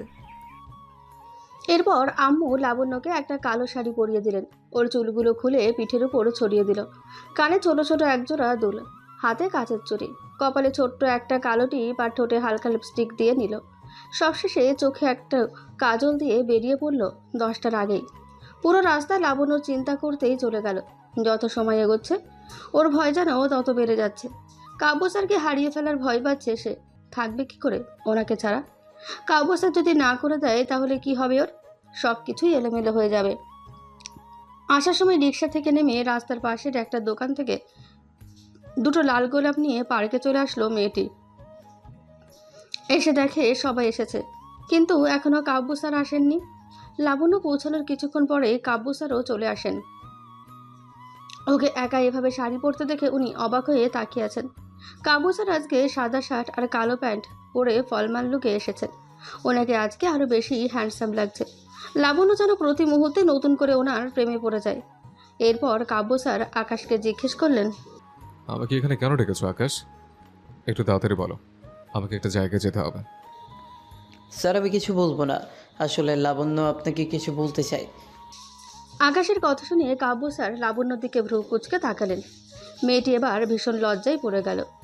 মেয়ে হয়ে নিজে থেকে একটা ছেলেকে প্রপোজ করছে, তা আবার টিচারকে। ভাবতে যেন সব জড়তা ওকে আষ্টেপৃষ্ঠে জড়িয়ে তোল। ওর চোখ তুলে তাকাতেও পারছে না, নিচের দিকে তাকিয়ে আছে। কাব্য স্যার লাবণ্যর দিকে প্রশ্নসূচক দৃষ্টিতে তাকিয়ে আছেন। ও এবার নিজের সব অরষ্টতাকে ঝেড়ে ফেলে স্যারের সামনে হাঁটু গেড়ে বসে পড়ল। গোলাপ দুটো সামনে বাড়িয়ে বলল, আমি আপনাকে কিছু বলতে চাই কাব্য স্যার। আমি অনেক দিন থেকে নিজেকে এসব থেকে দূরে রাখতে চেষ্টা করেছি, কিন্তু আর পারলাম না, তাই বাধ্য হয়ে আপনাকে বলতে এসেছি। আমি আপনাকে ভীষণ পছন্দ করি স্যার, বলতে পারেন ভালোবাসি। আমি জানি না আমি এটা ঠিক করেছি নাকি ভুল করেছি, তবে আমার নিজের অজান্তে আমি আপনাকে অনেক বেশি ভালোবেসে ফেলেছি। আমি এমন জায়গায় পৌঁছে গেছি যেখান থেকে ফিরে আসা আর সম্ভব না। আপনি কি আমাকে গ্রহণ করবেন কাব্য স্যার? লাবণ্যর কথা শুনে কাব্য স্যার যেভাবে ছিলেন সেভাবেই প্যান্টের পকেটে হাত গুজে দাঁড়িয়ে আছেন। ওনার মাঝে নতুন কোনো প্রতিক্রিয়া নেই, ভীষণ শান্ত দেখাচ্ছে ওনাকে। মেয়েটি উত্তর শোনার জন্য এক আকাশ সমান আকাঙ্ক্ষা নিয়ে ওনার দিকে তাকিয়ে আছে। বাকিরা সবাই কাব্য স্যার কি বলেন তা শোনার জন্য অনেক উৎকণ্ঠা নিয়ে অপেক্ষা করছে, কিন্তু স্যারকে ওই রকম শান্ত দেখে ভয়ও পাচ্ছে তারা। স্যার কি তাহলে লাবণ্যর কথা শুনে রেগে গেলেন? এবার তাহলে কি হবে? লাবণ্যকে কি কাব্য স্যার গ্রহণ করবেন না? অনেকক্ষণ যাবৎ কাব্য স্যার কোনো কথা না বলে চুপচাপ দাঁড়িয়ে আছেন। লাবণ্যর দিকে ওনাকে শীতল দৃষ্টিতে তাকিয়ে থাকতে দেখে মেয়েটি ভয়ে এবার ফুটো বেলুনের মতন চুপসে গেল। তখনই কাব্য স্যার বেশ শান্ত গলায় বললেন, উঠে ধরো লাবণ্য। লাবণ্য উঠে মাথা নিচু করে দাঁড়িয়ে রইল। ওনার কঠিন কিছু কথা শোনার জন্য প্রস্তুত হয়ে আছে সে। এরপর কাব্য স্যার আগের মতো শান্তভাবে বলতে শুরু করলেন, তোমরা আমাকে আজকে এইখানে এর জন্য ডেকে আনছো? Like seriously? আমার স্টুডেন্ট আমাকে পার্কে ডেকে এনেছে প্রপোজ করার উদ্দেশ্যে। তোমাদের সবার এতটা দুঃসাহস থাকতে পারে আমি ভাবতেই পারছি না। আর লাবণ্য, তোমাকে বলছে, তুমি একটা মেয়ে হয়ে একটা ছেলেকে হাঁটু মোড়ে বসে প্রপোজ করছো, তারপর তোমার টিচারকে। তোমার কি সামান্য তোমার ভয় কাজ করছে না? এটা ভাবছো না এর জন্য আমি তোমাকে কি শাস্তি দিতে পারি? তোমাদের সাথে ফ্রেন্ডলি মিশে আমি কি তাহলে ভুল করে ফেললাম নাকি, যার কারণে তোমরা এতটা দুঃসাহস দেখাতে পারছো? ওরা সবাই মাথা নিচু করে দাঁড়িয়ে আছে। লাবণ্যর চোখ যেন ঝাপসা হয়ে আসছে, চোখ জলে টলমল করেছে। না চাইতেও টুপ করে কয়েক ফোঁটা গালে গড়িয়ে পড়ল। অনেক চেষ্টা করেও নিজেকে সামলাতে পারছে না সে। ভীষণ কষ্ট হচ্ছে ওর। যতটা না ওনার কথা শুনে কষ্ট হচ্ছে, তার চেয়ে বেশি কষ্ট হচ্ছে ওনাকে হারিয়ে ফেলার জন্য। এই মানুষটাকে মেয়েটি নিজের অজান্তেই সর্বস্ব দিয়ে ভালোবেসে ফেলেছে। ওর পৃথিবী যেন থমকে গেল এই মুহূর্তে। লাবণ্যর অবস্থা বুঝতে পেরে শাকিল স্যারকে বলল, সরি স্যার, আমাদের ভুল হয়ে গেছে। আর কখনোই এমন ভুল হবে না। লাবণ্যর এখানে কোনো দোষ নেই। আমরাই ওকে বলেছিলাম ওর মনের কথা আপনাকে বলে দেওয়ার জন্য। মেয়েটা একা একা ভীষণ কষ্ট পাচ্ছিল। ওকে আর কিছু বলবেন না প্লিজ। বেশিক্ষণ কান্না করলে ও অসুস্থ হয়ে পড়বে। শাকিলের কথা শুনে কাব্য স্যার লাবণ্যর দিকে তাকিয়ে বললেন, কান্না করলে যখন অসুস্থ হয় তাহলে এমন কোনো কাজ কেন করে যার জন্য কাঁদতে হয়? ওনার কথা শুনে লাবণ্যর কান্নার বেগ কয়েক গুণ বেড়ে গেল। ও এবার শব্দ করে কেঁদে উঠল। ভালোই তো বেসেছে, অন্য কিছু তো করেনি। তাহলে এত কষ্ট ওর প্রাপ্য ছিল? ওনাকে ভালোবেসে এতটা কষ্ট পাবে জানলে কোনোদিন ওনার দিকে তাকাতেও না মেয়েটি। দিশা এসে লাবণ্যকে ধরে সান্ত্বনা দিতে লাগলো। ও দিশার একটা হাত চেপে ধরে চোখের জল ফেলছে। এরপর কাব্য স্যার স্বাভাবিকভাবেই বললেন, কান্না করলে যখন অসুস্থ হয় তাহলে এমন কোনো কাজ কেন করে যার জন্য কাঁদতে হয়? যাই হোক বাচ্চারা, এতক্ষণ তোমাদের সাথে একটু সিরিয়াস হওয়ার অভিনয় করলাম, তাই কান্নাকাটি করার কোনো দরকার নেই। আর আজ এত কষ্ট করে এখানে আসার জন্য এবং আমাকে ডেকে নেওয়ার জন্য তোমাদেরকে আজ আমার পক্ষ থেকে ছোট্ট একটা ট্রিট দেব। আর দিশা, তোমার বান্ধবীকে বলো আমার জন্য এইভাবে শাড়ি পরে সেজে গুজে এসে এখন আবার কান্নাকাটি করে চোখের জল নাকের জল একসাথে করছে, চোখের কাজল মেখে পেতনিদের মতো হয়ে যাচ্ছে। আমি কিন্তু তাহলে মোটেও পছন্দ করব না। স্যারের কথা শুনে সবাই হাঁ করে স্যারের দিকে তাকিয়ে আছে। মনে হচ্ছে যেন এই মুহূর্তে স্যার কোনো অসম্ভব কিছু বলেছেন। লাবণ্যর কান্না কখন বন্ধ হয়ে গেছে ও বুঝতেই পারছে না। মনে হচ্ছে যেন সমস্ত কান্না গিলে নিয়েছে সে। ও অবাক হয়ে অবিশ্বাস্য দৃষ্টিতে ওনার দিকে তাকিয়ে আছে। আকাশের দিকে তাকিয়ে তাকিয়ে আকাশ মিটিমিটি হাসছে। মনে হচ্ছে আকাশ আগে থেকেই অনেক কিছু জানে, কিন্তু ওদের বলেনি। কাব্য স্যার এবার লাবণ্যর দিকে তাকিয়ে বললেন, এভাবে হাঁ করে তাকিয়ে থাকলে পার্কের কোণে জমে থাকা সব মশা তোমাদের মুখের ভিতরে এসে ঢুকে পড়বে। দয়া করে সব এবার মুখটা বন্ধ করো। আর মিস লাবণ্য, আপনার প্রপোজাল আপাতত আমি পেন্ডিং রাখলাম। আপনার বাসায় কিছুদিনের মধ্যে বিয়ের প্রপোজাল চলে যাবে। 1 মাসের মধ্যে বিয়ের ডেটটাও হয়তো পড়ে যাবে। এখন থেকে প্রিপেয়ার থাকুন। আর বিয়ের পরই আপনার প্রপোজাল আমি অ্যাকসেপ্ট করে নেব। আর এই নাও তোমাদের ট্রিটের জন্য 5,000 টাকা। সবাই খাওয়া দাওয়া করে তাড়াতাড়ি বাসায় চলে যাও। আজকের জন্য এই সামান্যই থাক, এরপর বেশি বেশি ট্রিট পাবা। আমাকে এবার সত্যিই যেতে হবে, খুব তাড়া আছে আমার। এই কথা বলে লাবণ্যকে কোনো কথা বলার সুযোগ না দিয়ে আকাশের হাতে টাকা দিয়েই উনি পার্কের বাইরে চলে গেলেন। আর যাওয়ার আগে লাবণ্যর কানের কাছে ফিসফিস করে বললেন, সাবধানে বাসায় যেও। ওনার এই কথা শুনে মনে হচ্ছে যেন লাবণ্য মুহূর্তের মধ্যে বরফের মতন জমে গেল। লজ্জায় ওর কান গরম হয়ে গেল। এতক্ষণ পর্যন্ত বলা ওনার কোনো কথাই ও এখনো হজম করে উঠতে পারেনি। কি বলে গেলেন এসব কাব্য স্যার? ভাবতে লজ্জায় মেয়ে গেল মেয়েটি একেবারে। লাবণ্যর মনে হচ্ছে এবার লজ্জায় মরে যাবে। ছুটে পালাতে ইচ্ছে করছে এক্ষুনি। কাব্য স্যার চলে যাওয়ার পর সবাই একসাথে জোরে চিল্লিয়ে উঠল। লাবণ্যকে ঘিরে নাচানাচি শুরু করে দিল। আরে দেখ দেখ, আমাদের লবণ তো একেবারে গলেই যাচ্ছে।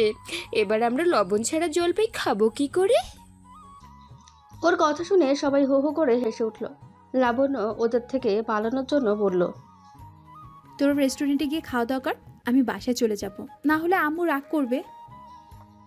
ওরা ওকে আসতেই দেবে না, তারপরেও লাবণ্য ওদেরকে ভুলভাল বুঝিয়ে রাজি করালো। এরপর পার্ক থেকে বেরিয়ে একটা রিক্সা নিয়ে বাসায় চলে আসলো। বাসায় আসার পর আম্মু ওকে দেখে বললেন, তোকে তো আজ খুব খুশি খুশি লাগছে, ব্যাপার কি বলতো? আর আমাকে বলেও যাসনি কোথায় যাচ্ছিস, এখন বল কোথায় গিয়েছিলি? লাবণ্য আম্মুর কথা শুনে মুচকি এসে বলল, তোমার মেয়ের বিয়ের প্রস্তুতি নাও আম্মু। আর তোমার ওই বুইড়া ছেলের ধরে বেঁধে বিয়ে দিয়ে তোমাদের আরেকটা মেয়ে নিয়ে আসো। কিছুদিন গেলে তোমার ছেলেরে আর কোনো মেয়ে বিয়ে করবে না। ওর কথা শুনে আম্মু ভ্রু কুচকে তাকালেন। এরপর কৌতূহলী হয়ে বললেন, কী সব আবল তাবল বকছিস? হঠাৎ বিয়ে নিয়ে এত মাথা ব্যথা শুরু হলো কেন তোর? প্রেম টেম করছিস নাকি কারোর সাথে? লাবণ্য আম্মুর কথা শুনে হেসে ফেলল। অনেক কষ্টে হাসি থামিয়ে বলল, প্রেম তো করছি না গো, ডিরেক্ট বিয়ে করব। আর বিয়ের পর বরের সাথে প্রেম করব, যাতে করে তোমরা কেউ ভিলেনগিরি করতে না পারো। এখন থেকে আপনার মেয়ের বিয়ের প্রস্তুতি নিতে শুরু করেন আম্মা যান। আম্মু মেয়ের কথা শুনে হতবাক হয়ে তাকিয়ে আছেন, আর লাবণ্য ডোন্ট কেয়ার ভাব নিয়ে নাচতে নাচতে নিজের রুমে চলে গেল। বিকেলে শুয়ে শুয়ে ফেসবুকে গল্প পড়ছে লাবণ্য। এমন সময় দেখে ভাইয়া ওকে ড্রয়িং রুমে ডাকছে। ও ডাটা অফ করে ফোনটা রেখে দিল।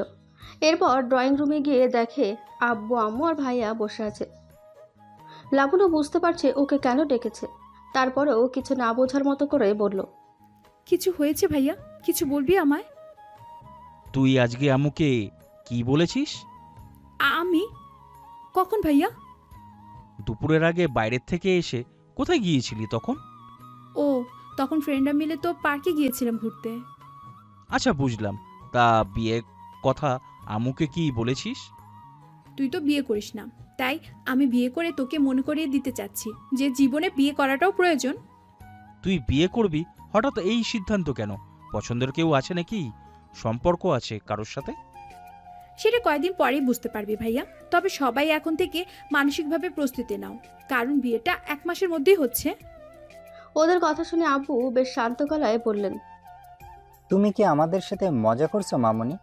দেখো, এরকম একটা বিষয় নিয়ে মজা করতে নেই মা। না আব্বু, আমি একটু মজা করছি না, আমি একদম সত্যি কথা বলছি। তবে এটাও সত্যি যে আমার কারোর সাথে কোনো ধরনের সম্পর্ক নেই। তাহলে তুমি কাকে বিয়ে করতে চাচ্ছ? বিষয়টা একটু বুঝিয়ে বলো তো। আব্বু, কয়েকটা দিন যাক, তারপর আমি সব কিছুই তোমাকে বুঝিয়ে বলবো। এখন আমাকে জোর করো না, পরে তোমরা নিজেরাই সব বুঝতে পারবে। তোমার যদি এতে ভালো হয় তবে তাই করো। তোমার প্রতি আমাদের পূর্ণ বিশ্বাস আছে। জি বাবা, থ্যাংক ইউ। এরপর সবার সাথে কথা শেষ করে রুমে চলে আসলো লাবণ্য। রাতে খাওয়া দাওয়া শেষ করে ঘুমানোর প্রস্তুতি নিচ্ছে। এমন সময় হোয়াটসঅ্যাপে টুং করে একটা নোটিফিকেশন আসলো। ওপেন করেই দেখে একটা আননোন নাম্বার থেকে মেসেজ এসেছে, আর প্রোফাইলে কাব্য স্যারের সুন্দর একটা পিক দেওয়া। বুঝতে আর বাকি রইল না এটা কাব্য স্যার। ওনার মেসেজ দেখেই লাবণ্যর ভেতরে ভালো লাগার শিহরণ বয়ে গেল। অজান্তের মুখে হাসির রেখা ফুটে উঠল। মেসেজটা ওপেন করে দেখে উনি লিখেছেন, তোমাকে কিন্তু আজ একটু বেশি সুন্দর লাগছিল মায়াবতী। কালো শাড়িতে তোমাকে কোন এক মায়ের রাজ্যের মায়াকন্যা মনে হয়েছিল। কারো তো বেশি সুন্দর হতে নেই, বুঝেছ? এর জন্য অপর পক্ষের নিজেকে সামলাতে অনেক কষ্ট পোহাতে হয়।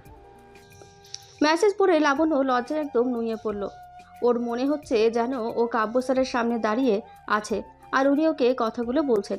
মেয়েটির নিঃশ্বাস যেন অনেক দ্রুত হয়ে গেল, হৃৎপিণ্ড যেন অনেক দ্রুত ওঠানামা করছে। কাব্য স্যার এরকম রোমান্টিক কথা বলতে পারেন ভাবতেই পারছে না সে। ওর ভাবনার মাঝেই আবার একটা মেসেজ আসলো। মায়াবতী, লজ্জা পাচ্ছ বুঝি? লজ্জা পেলেও কিন্তু তোমাকে দারুণ লাগে।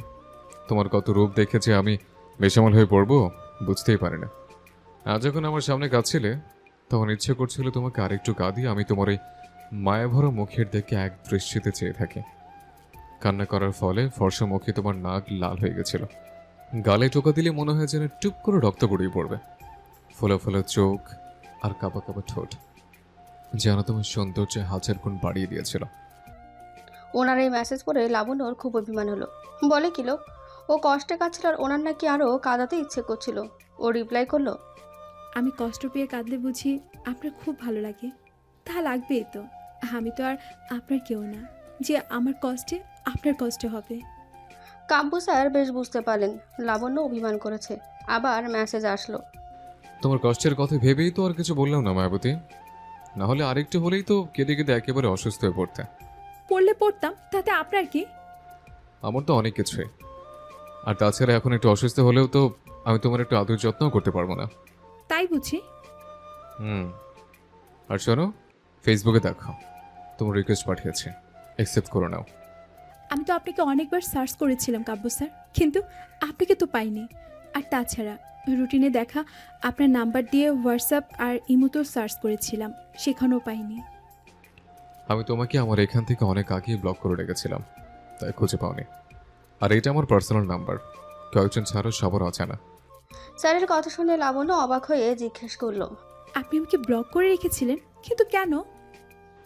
না রাখলে কি আর আজকে এত মিষ্টি করে তোমার প্রপোজ পেতাম বলো? মানে আমি কিছু বুঝলাম না। মানেটা আমি তোমাকে পরে বুঝিয়ে বলবো মায়াবতী। ধীরে ধীরে তুমি সবকিছু জানতে পারবে। অনেক রাত হয়েছে, এখন ঘুমিয়ে পড়ো। কিন্তু স্যার। কোনো কিন্তু নয়, ঘুমোতে বলেছি আমি তোমাকে। আচ্ছা ঠিক আছে। এই তো লক্ষ্মী মেয়ে, চুপচাপ ফোন রেখে ঘুমাও। আল্লাহ হাফেজ। আর কি করার, অগত্যা লাবণ্যকে সমস্ত কৌতূহল দমিয়ে রাখতেই হলো। ও এখন জোর করলেও স্যার কিছু বলবেন না, সেটা বেশ ভালোই বুঝতে পেরেছে মেয়েটি। তাই সেসব ভাবনা বাদ দিয়ে ফেসবুকে ঢুকে ওনার রিকোয়েস্ট অ্যাকসেপ্ট করে নিল। প্রোফাইলে গিয়ে দেখে বেশ সুন্দর কিছু পিক আপলোড করা। পিকগুলো দেখছে আর লাবণ্যর মনে মনে ভাবছে, ইস, উনি এরকম মাত্রা অতিরিক্ত সুন্দর কেন? দেখে মনে হয় যেন টসটসে রসগোল্লা। পরক্ষণে আবার মাত্র কয়েক সেকেন্ড আগে স্যারকে দেওয়া কমপ্লিমেন্ট মনে করে নিজেই তাজ্জব বনে চলে গেল ও। এসব কি বলেছে ও, ভাবতে যেন নিজের ওপর বিরক্ত হয়ে গেল মেয়েটি। দিন দিন কথার কি ছিরি হয়ে যাচ্ছে। আম্মু শুনলে নির্ঘাত ঝাড়ু দিয়ে দৌড়ানি দিত। এরপর পিকগুলো গ্যালারিতে সেভ করে নিয়ে ফোনের ডাটা অফ করে দিল লাবণ্য। বালিশের পাশে ফোনটা রেখে ওনার কথা ভাবতে ভাবতেই ঘুমের দেশে পাড়ি জমালো সে। পরদিন ভোরের আলো ফোটার আগেই ঘুমটা ভেঙে গেল লাবণ্যর। ঘুম থেকে উঠবে না ভাবতেই ফজরের নামাজের কথা মনে পড়ে গেল। আর মোড়া ভেঙে উঠে অজু করে এসে ডাই নামাজ বিছিয়ে নামাজ পড়ে নিল সে। নামাজ শেষ করে একটু বাইরে হাঁটতেই বের হলো মেয়েটি। সকালের এই স্নিগ্ধ পরিবেশ ওকে ভীষণভাবে টানে। চারপাশে প্রগাঢ় নিস্তব্ধতা, মৃদু মৃদু বাতাস বইছে। সকালের এই শান্ত পরিবেশ দেখলেই প্রকৃতির সরলতার প্রেমে পড়ে যায় লাবণ্য বারংবার। কাঠখোট্টা রোদ আর তীব্র গরমকে বিদায় জানিয়ে মিষ্টি শান্ত শীত নেমে এসছে। হালকা হালকা কুয়াশা দেখা যাচ্ছে, যেন চারপাশটা নিজেদের ঝাপসা দেখানোর পাল্লায় মেতেছে। যত দূর তাকায় তত বেশি ঝাপসা হয়ে আসে চারপাশ। রাতে পড়ে থাকা শিশির এখনও গাছের পাতায় আর ঘাসে লেপ্টে আছে। রোদ পড়লে শিশিরগুলো চিকচিক করে উঠবে। ওরা একদম শহরের ভেতরে না থাকায় প্রকৃতির এই চোখ ধাঁধালো সুন্দর সকাল সহজেই উপভোগ করতে পারে লাবণ্য। ফোনটা হাতে নিয়ে চারপাশ মুগ্ধ হয়ে দেখছে আর ধীরে ধীরে হাঁটছে সে। সকালের কুয়াশা গায়ে মেখে আলাদা এক অনুভূতি কাজ করছে। এমন সময় ফোনে টুং করে একটা মেসেজ এলো। ওপেন করে দেখে কাব্য স্যার মেসেজ করেছেন। মুগ্ধতায় ঘেরা এই সময়ে ওনার মেসেজ দেখে ভালো লাগার পরিমাণ যেন 4 গুণ বেড়ে গেল। মনে মনে লাবণ্য ভাবল, এই অদ্ভুত সুন্দর মুহূর্তে ভালোবাসার মানুষটার হাতে হাত রেখে কিছু পথ হাঁটলে মন্দ হতো না। বরাবরের মতো নিজের এসব নির্লজ্জ ভাবনাকে প্রশ্রয় দিল না সে। নিজেকে ছোট্ট একটা ধমক দিয়ে কাব্য স্যারের মেসেজ পড়তে শুরু করলো। শুভ সকাল মায়াবতী। ঘুম ভেঙে তোমার এই আকাশ সম মায়া জড়ানো চোখ জোড়া দেখে আবার একতরফা প্রেমে পড়ে গেলাম। এবার মনে হয় আর সেখান থেকে কোনোভাবে উঠতে পারবো না। কাব্য স্যারের এমন কথা শুনে লজ্জায় লাবণ্যর কান গরম হয়ে গেল। কাব্য স্যার এমন রোমান্টিক পুরুষ কবে থেকে হয়ে গেলেন? এবার তো মনে হয় ও ওনার এসব কথার প্রেমেই পড়ে যাবে। পর মুহূর্তেই কিছু মনে পড়তেই উচ্ছ্বসিত হয়ে লাবণ্য জিজ্ঞেস করলো, আপনি আমাকে এত সাত সকালে কোথায় দেখলেন কাব্য স্যার? দেখেছি। সামনে দেখতে না পেলেও তোমায় আমি দেখেছি। পিক দেখেছেন বুঝি? কোথায় পেলেন? আমি তো আপনাকে কোনো পিক দিইনি এখন পর্যন্ত। পিক যে তোমাকেই দিতে হবে এমনটা কথা নয় মায়াবতী। চাইলে তো কত কিছুই পাওয়া যায়, শুধু একটু ধৈর্য ধরে অপেক্ষা করতে হয়। এই যে দেখো না, তোমার মনটা পেয়ে গেলাম। আপনি আমায় চেয়েছিলেন বুঝি, কিন্তু কবে? এখন তো বলা যাবে না, এগুলো এখন সিক্রেট। বিয়ের পর সবকিছু একসাথে জানতে পারবে। ঠিক আছে, এখন জানতে চাইলেও তো লাভ নেই। কেউ আমাকে কিছু জানাতে না চাইলেও তো জানার উপায়ও নেই। এখন বাসায় চলে যাও। আমি জানি তুমি বাইরে আছো, রুমে গিয়ে পড়তে বসো। ঠিক আছে, বাই। স্যারের সাথে কথা শেষ করে বাসায় চলে এলো লাবণ্য। দুপুরে খাওয়া দাওয়া শেষ করে একটু ঘুমাবে ভেবে বিছানায় শোয়ার প্রস্তুতি নিচ্ছে। এমন সময় একটা আননোন নাম্বার থেকে কল আসলো। রিসিভ করে জানতে পারলো উনি ডেলিভারি ম্যান। আজকে ওনাকে লাবণ্য নামে একটা পার্সেল এসেছে। পার্সেলের কথা শুনেই ওর মাঝে হাজারো বিরক্তি এসে ভর করলো। গিফট পেতে, সারপ্রাইজ পেতে সবারই ভালো লাগে, লাবণ্যও এর ব্যতিক্রম নয়। কিন্তু তাই বলে এরকম অচেনা কারো থেকে নয়। চেনে না জানে না হুটহাট এরকম গিফট একদম নিতে ইচ্ছে করছে না ওর। বিরক্ত হয়ে ওনাকে বলল, আপনি ওই পার্সেল নিয়ে যেতে পারেন। আমি কোনো কিছু অর্ডার দিইনি, তাই কোনো ধরনের পার্সেল নিতেও পারবো না। লাবণ্যর কথা শুনে ডেলিভারি ম্যান বেশ নরম গলায় বললেন, আপনি পার্সেলটা না নিলে অনেক ক্ষতি হয়ে যাবে ম্যাম। প্লিজ পার্সেলটা নিয়ে যান। এরপর আপনার ভালো না লাগলে আপনি যা খুশি করিয়েন। ওনার অনেক রিকোয়েস্ট আর আকুতি ভরা কণ্ঠ শুনে লাবণ্য আর না করতে পারল না। ঠিক আছে বলে ফোনটা রেখে বাইরে গেল পার্সেলটা রিসিভ করতে। রুমে এসে পার্সেলটা খুলে দেখে সেখানে অনেক সুন্দর একটি কালো সিল্কের শাড়ি। শাড়িটা এতটাই সুন্দর যে প্রথম দেখাতেই যে কারো নজর কেড়ে নিতে বাধ্য। শাড়ির সাথে কালো রঙের একজোড়া ঝুমকো, কালো কাচের চুড়ি, ছোট্ট পাথর বসানো একটা আংটি আর একজোড়া নুপুর আছে। এসবের সাথে আরও রয়েছে বরাবরের মতোই একটা চিরকুট আর তাতে লেখা, গতকাল কালো রঙের শাড়িতে তোমাকে বেশ মানিয়েছিল। মনে হয়েছিল পৃথিবীর সমস্ত স্নিগ্ধতা শুধু তোমার মাঝেই বিরাজমান। আচ্ছা, তুমি এত সুন্দর কেন বলতে পারো আমায়? ইচ্ছে করে সারা জীবন তোমাকে আমার সামনে বসেই রেখে এক দৃষ্টিতে চেয়ে দেখি, তবে যদি আমার এই অশান্ত মন একটুখানি শান্ত হয়। আমার স্নিগ্ধময়ী পরি, খুব শীঘ্রই তুমি আমার হবে। চিরকুটটা পরে লাবণ্য অবাক হয়ে তাকিয়ে আছে। ওর ভাবনাগুলো যেন সব এলোমেলো হয়ে কোথাও একটা হারিয়ে যাচ্ছে। কি গভীর অনুভূতি মাখানো এই কথাগুলো, হৃদয়ের গভীরে গিয়ে আঘাত করে। কিন্তু উনি কে হতে পারেন সেটাই তো মাথায় আসছে না। আচ্ছা, গতকাল তো কাব্য স্যারও লাবণ্যর কালো শাড়ি নিয়ে প্রশংসা করলেন। আরও তো ওনার জন্য এই কালো শাড়ি পরে গিয়েছিল। তাহলে কি এই চিরকুট প্রেমিক কাব্য স্যার? কিন্তু কাব্য স্যার ওকে এই ব্যাপারে কিছু বলছেন না কেন? এর মাঝে কেটে গেছে 17 দিন। এই কদিনে কাব্য স্যার আর লাবণ্যর মাঝে সম্পর্কটাও বেশ গাঢ় হয়ে উঠেছে। প্রতিদিন নিয়মিত ফোনে কথা বলা, ভার্সিটিতে দেখা হওয়া, সব কিছু মিলিয়ে বেশ ভালোই চলছিল। কাব্য স্যার ওকে যে অনেকটা ভালোবাসেন সেটা লাবণ্যর প্রতি ওনার কেয়ার আর পজিটিভনেস দেখেই যে কেউ বুঝতে পারবে। মেয়েটিও ধীরে ধীরে ভালোবাসার অতল গহ্বরে হারিয়ে গেছে।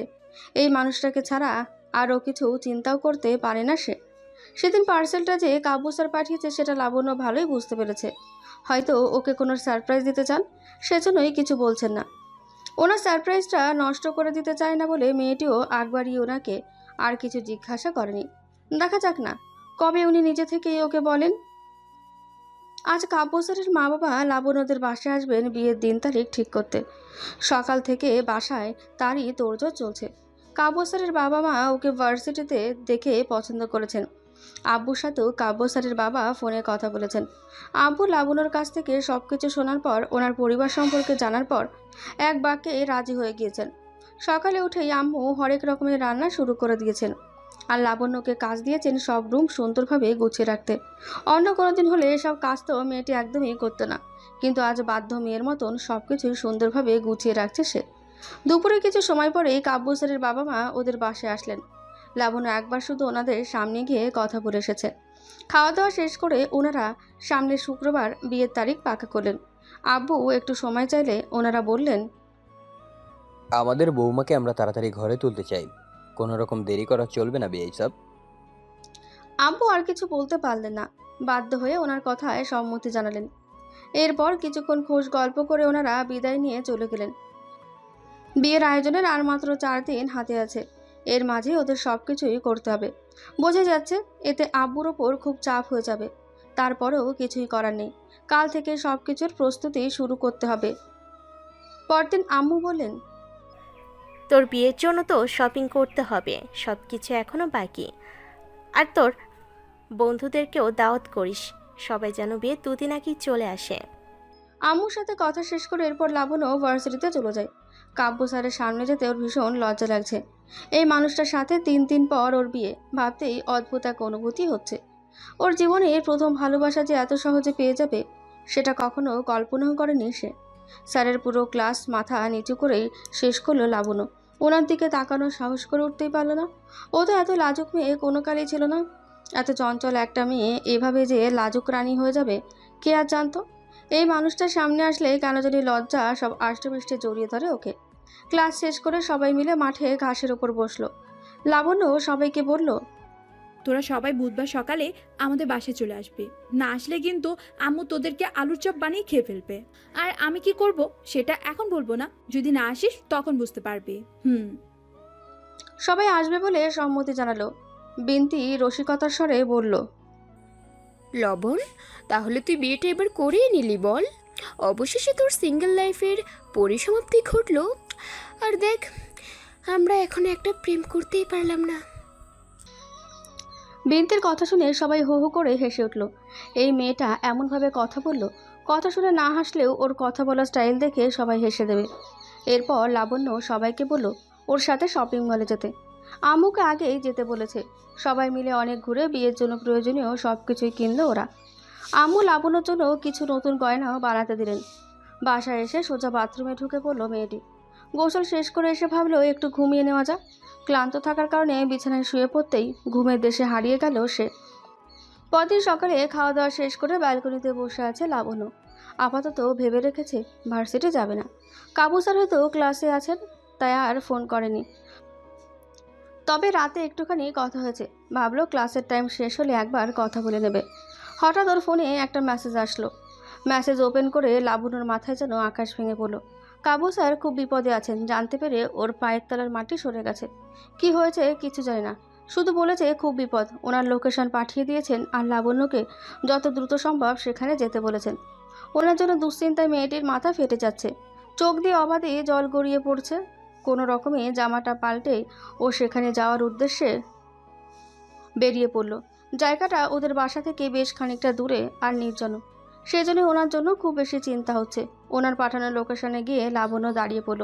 চারপাশে তাকিয়ে তেমন কিছুই চোখে পড়ল না ওর, তাই ওনাকে কল দেওয়ার জন্য ফোনটা বের করতেই 3 জন কালো মুখোশ পরা লোক ওর সামনে এসে দাঁড়ালো। ভয় পেয়ে লাবণ্য চিৎকার করার আগেই একজন একটা রুমাল ওর নাকে চেপে ধরল। সঙ্গে সঙ্গে মেয়েটি ওনার কোলে নিস্তুপ হয়ে ঢলে পড়ল। চোখ খোলার পর লাবণ্য নিজেকে অচেনা একটা রুমে আবিষ্কার করলো। মাথাটা এখনও ঝিমঝিম করছে ওর, ঠিকভাবে তাকাতেও পারছে না মেয়েটি।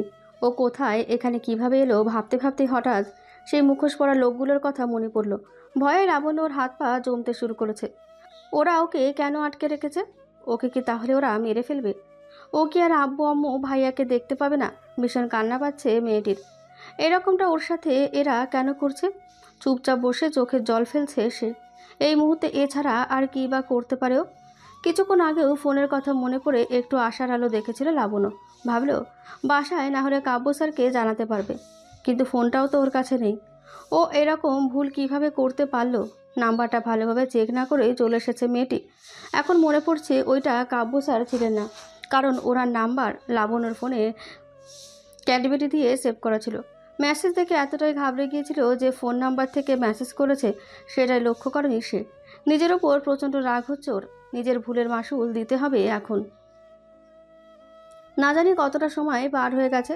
বাসায় সবাই নিশ্চয়ই খুব চিন্তা করছে। কাউকে তো কিছু জানিও বাসা থেকে বের হয়নি লাবণ্য। কি করে যে এত বড় বোকামি করে ফেলল সে। অনেকক্ষণ কান্নাকাটি করার পর নিজেকে একটু শান্ত করার চেষ্টা করলো মেয়েটি। এভাবে ভেঙে পড়লে চলবে না, যে করেই হোক এখান থেকে ওকে বাইরে বেরোতেই হবে। একটু সময় নিয়ে নিজেকে ধাতস্থ করলো লাবণ্য। এরপর ও কোথায় আছে সেটা বুঝতে চেষ্টা করলো সে। রুমটা চারিদিকে ভালোভাবে পর্যবেক্ষণ করে দেখতে পারলো মেয়েটি। কোনোভাবে পালানোর একটা রাস্তা খুঁজে পেলেই হলো। কিন্তু কি আশ্চর্য, রুমে একটা দরজা ব্যতীত কোনো জানালা পর্যন্ত নেই। ছোটোখাটো একটা রুম, তবে রুমটা বেশ গোছানো আর পরিষ্কার। বিছানার পাশের টেবিলে ফুলদানিতে সাদা গোলাপ রাখা।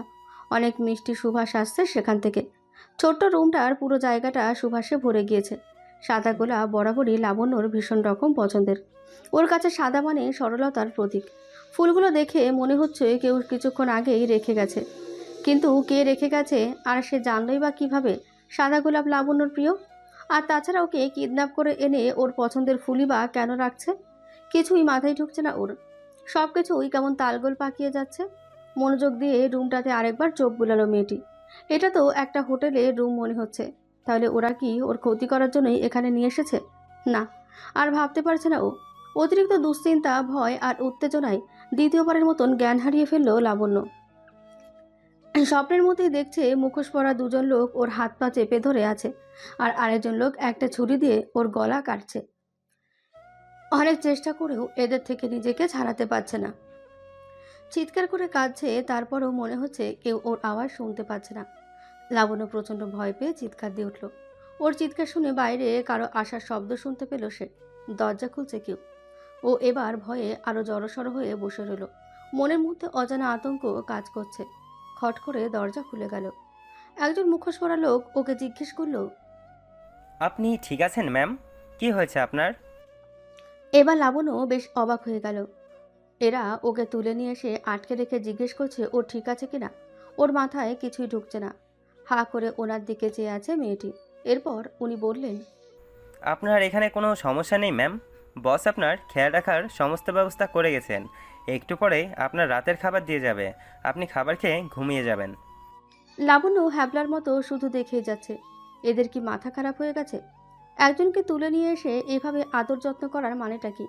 ভাবতে ভাবতে দেখে ওই লোক দরজা বন্ধ করে চলে গেছে। ওর তখন মনে হলো ওনার সাথে কথা বলা উচিত ছিল, তাহলে কিছু তো অন্তত জানতে পারতো সে। ওকে কেন এখানে আটকে রেখেছে? আর তাছাড়া এই বসটাই বা কে? ওকে এভাবে রেখে ওনার কী লাভ? উনি কি ওকে ব্যবহার করে আব্বু বা ভাইয়ার কাছে টাকা দাবি করবেন? লাবুরের মাথায় অনেক প্রশ্ন ঘুরপাক খাচ্ছে, কিন্তু কোনো প্রশ্নেরই হিসাব মেলাতে পারছে না সে। বাসায় সবাই নিশ্চয়ই ওকে এতক্ষণে খোঁজাখুঁজি শুরু করেছে। আম্মু চিন্তা করতে করতে তো অসুস্থ হয়ে যাবে। ও এখান থেকে তো কিছু করতেও পারছে না। কিছুক্ষণ আগে একটা মেয়ে এসে ওর খাবার দিয়ে গেছে, কিন্তু মেয়েটা একটা কথাও বলেনি। লাবণ্য অনেক কিছু জিজ্ঞেস করার পরেও বলেনি সে, শুধু খাবার রেখে চলে গেছে। তখনই দেখলো দরজার কাছে দুজন লোক পাহারাও দিচ্ছে। ও প্রথমে খাবে না ভাবলেও বুঝতে পারলো পেটে ওর ইঁদুরের বাচ্চা দৌড়াদৌড়ি শুরু করেছে। এখন না খেয়ে উপায়ও নেই। সেই সকালে নাস্তা করেছে মেয়েটি। বাধ্য হয়ে মেয়েটা রেখে যাওয়া খাবার থেকে একটুখানি খেয়ে নিল সে। এখানে কতদিন ছিল লাবণ্যর জানা নেই। মূলত বাইরের পরিবেশ দেখতে না পেয়ে সব কিছু গুলিয়ে গেছে। এভাবে একটানা বন্ধ ঘরে বন্দি হয়ে থেকে ওর অবস্থাও কাহিল হয়ে পড়েছে। এখানে ওর সব রকমের যত্ন করেছে, ওর কোনো ক্ষতি করছে না, আর সেটাই ওকে বেশি ভাবাচ্ছে। ওদিকে আব্বু আম্মু আর বাকি সবার যে কী অবস্থা, এভাবে যে আর কতদিন থাকতে হবে কে জানে। হঠাৎ দরজা খুলে একজন লোক এসে বলল, আমাদের সাথে চলুন, বস আপনাকে আপনার বাসায় পৌঁছে দিতে বলেছে। লাবণ্য ওনার কথা শুনে অবাক হয়ে গেল। তবে ও বাসায় যেতে পারবে এটাই অনেক। কাব্য স্যারকেও ভীষণ মিস করছে সে। কতদিন থেকে কথা হয় না, না জানি বেচারার কী অবস্থা। ও খুশি হয়ে ওদের সাথে যেতে লাগলো। ওরা একটা কাপড় দিয়ে লাবণ্যর চোখ বেঁধে গাড়িতে বসালো। প্রথমে ভয় পেয়েও বেশ বুঝতে পারলো এরা ওর কোনো ক্ষতি করবে না। ওকে যে জায়গা থেকে কিডন্যাপ করেছিল সেই জায়গায় নামিয়ে দিল। যাওয়ার আগে ওর ফোনটাও দিয়ে গেল। লাবণ্য উচ্ছ্বসিত হয়ে আম্মুকে ফোন করতে গিয়েও থেমে গেল। ভাবলো আম্মুকে গিয়ে সারপ্রাইজ দেবো, কিন্তু বাসায় এসে যা দেখলো তাতে মেয়েটি অবাক হয়ে গেল। বাসায় এসে লাবণ্য দেখে আম্মু ড্রয়িং রুম গোছাচ্ছে। ও তো ভেবেছিল সবাই ওর জন্য ভীষণ চিন্তা করছে। লাবণ্য কলিং বেল চাপলে আম্মু দরজা খুলে দিয়ে নিজের কাজে আবারও ব্যস্ত হয়ে পড়েছে। আম্মু ওর সাথে একটা কথা পর্যন্ত বলছে না। ও কেমন আছে, এতদিন কোথায় ছিল কিছু জানতে চাচ্ছে না। মনে হচ্ছে যেন কিছুই হয়নি। ও এখন আসবে বাসায়, এটাই স্বাভাবিক। আম্মুর ওপর অনেক অভিমান এসে জড়ো হলো লাবণ্যর। চোখ জলে টইটুম্বুর হয়ে গেল ওর। আম্মুর দিকে তাকিয়ে একটা দীর্ঘশ্বাস ফেললো মেয়েটি। আম্মু ওর দিকে তাকাচ্ছে না। চোখের পাতা বন্ধ করতে টপ করে কপাল বেয়ে কয়েক ফোঁটা অশ্রু গড়িয়ে পড়ল। লাবণ্যর অভিমান ভুলে গিয়ে আম্মুকে পেছন থেকে জড়িয়ে দিল। কান্না ভেজা কণ্ঠে জিজ্ঞেস করলো, আমি কি করেছি আম্মু? তুমি আমার সাথে কথা বলছো না কেন? আমার সাথে এমন কেন করছো আম্মু? আমার খুব কষ্ট হচ্ছে। আম্মু ওর কথা শুনে একবার লাবণ্যর দিকে তাকালো। এরপর কোনো কথা না বলে আবারও নিজের কাজ করতে লাগলো। লাবণ্য আম্মুকে আরো শক্ত করে জড়িয়ে ধরে বলল, আব্বু আর ভাইয়া কোথায় আম্মু? কাউকে দেখছি না যে। আম্মু এবার লাবণ্য থেকে নিজেকে ছাড়িয়ে বেশ শান্ত গলায় বলল, আম্মু তোমার আব্বু আর ভাইয়া অফিসে গেছে। আজ তো নতুন বাসায় আসলে না তুমি। জানো না তুমি এই সময় ওনারা কোথায় থাকে? ওর কথা শুনে লাবণ্য অবাকের পর অবাক হয়ে যাচ্ছে। ওকে সবাই একটু বেশি ভালোবাসে, কিন্তু ওকে খুঁজে পাওয়া যাচ্ছে না জেনে কিভাবে আব্বু আর ভাইয়া অফিসে গেল। আর আম্মুই বা ওর সাথে এভাবে কেন কথা বলছে? আম্মু তো কখনো ওকে তুমি করে বলে না। কি হয়েছে আম্মুর? লাবণ্য ব্যথাতুর কণ্ঠে আম্মুকে জিজ্ঞেস করলো, তুমি আমার সাথে এমন করছো কেন আম্মু? বিশ্বাস করো আমার খুব কষ্ট হচ্ছে। প্লিজ আমার সাথে এইভাবে কথা বলো না।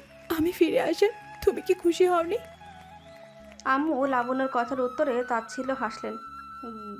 গম্ভীরতা বজায় রেখেই বললেন, তোমার সাথে তাহলে কিভাবে কথা বলতে হবে আমাদের বলে দিও।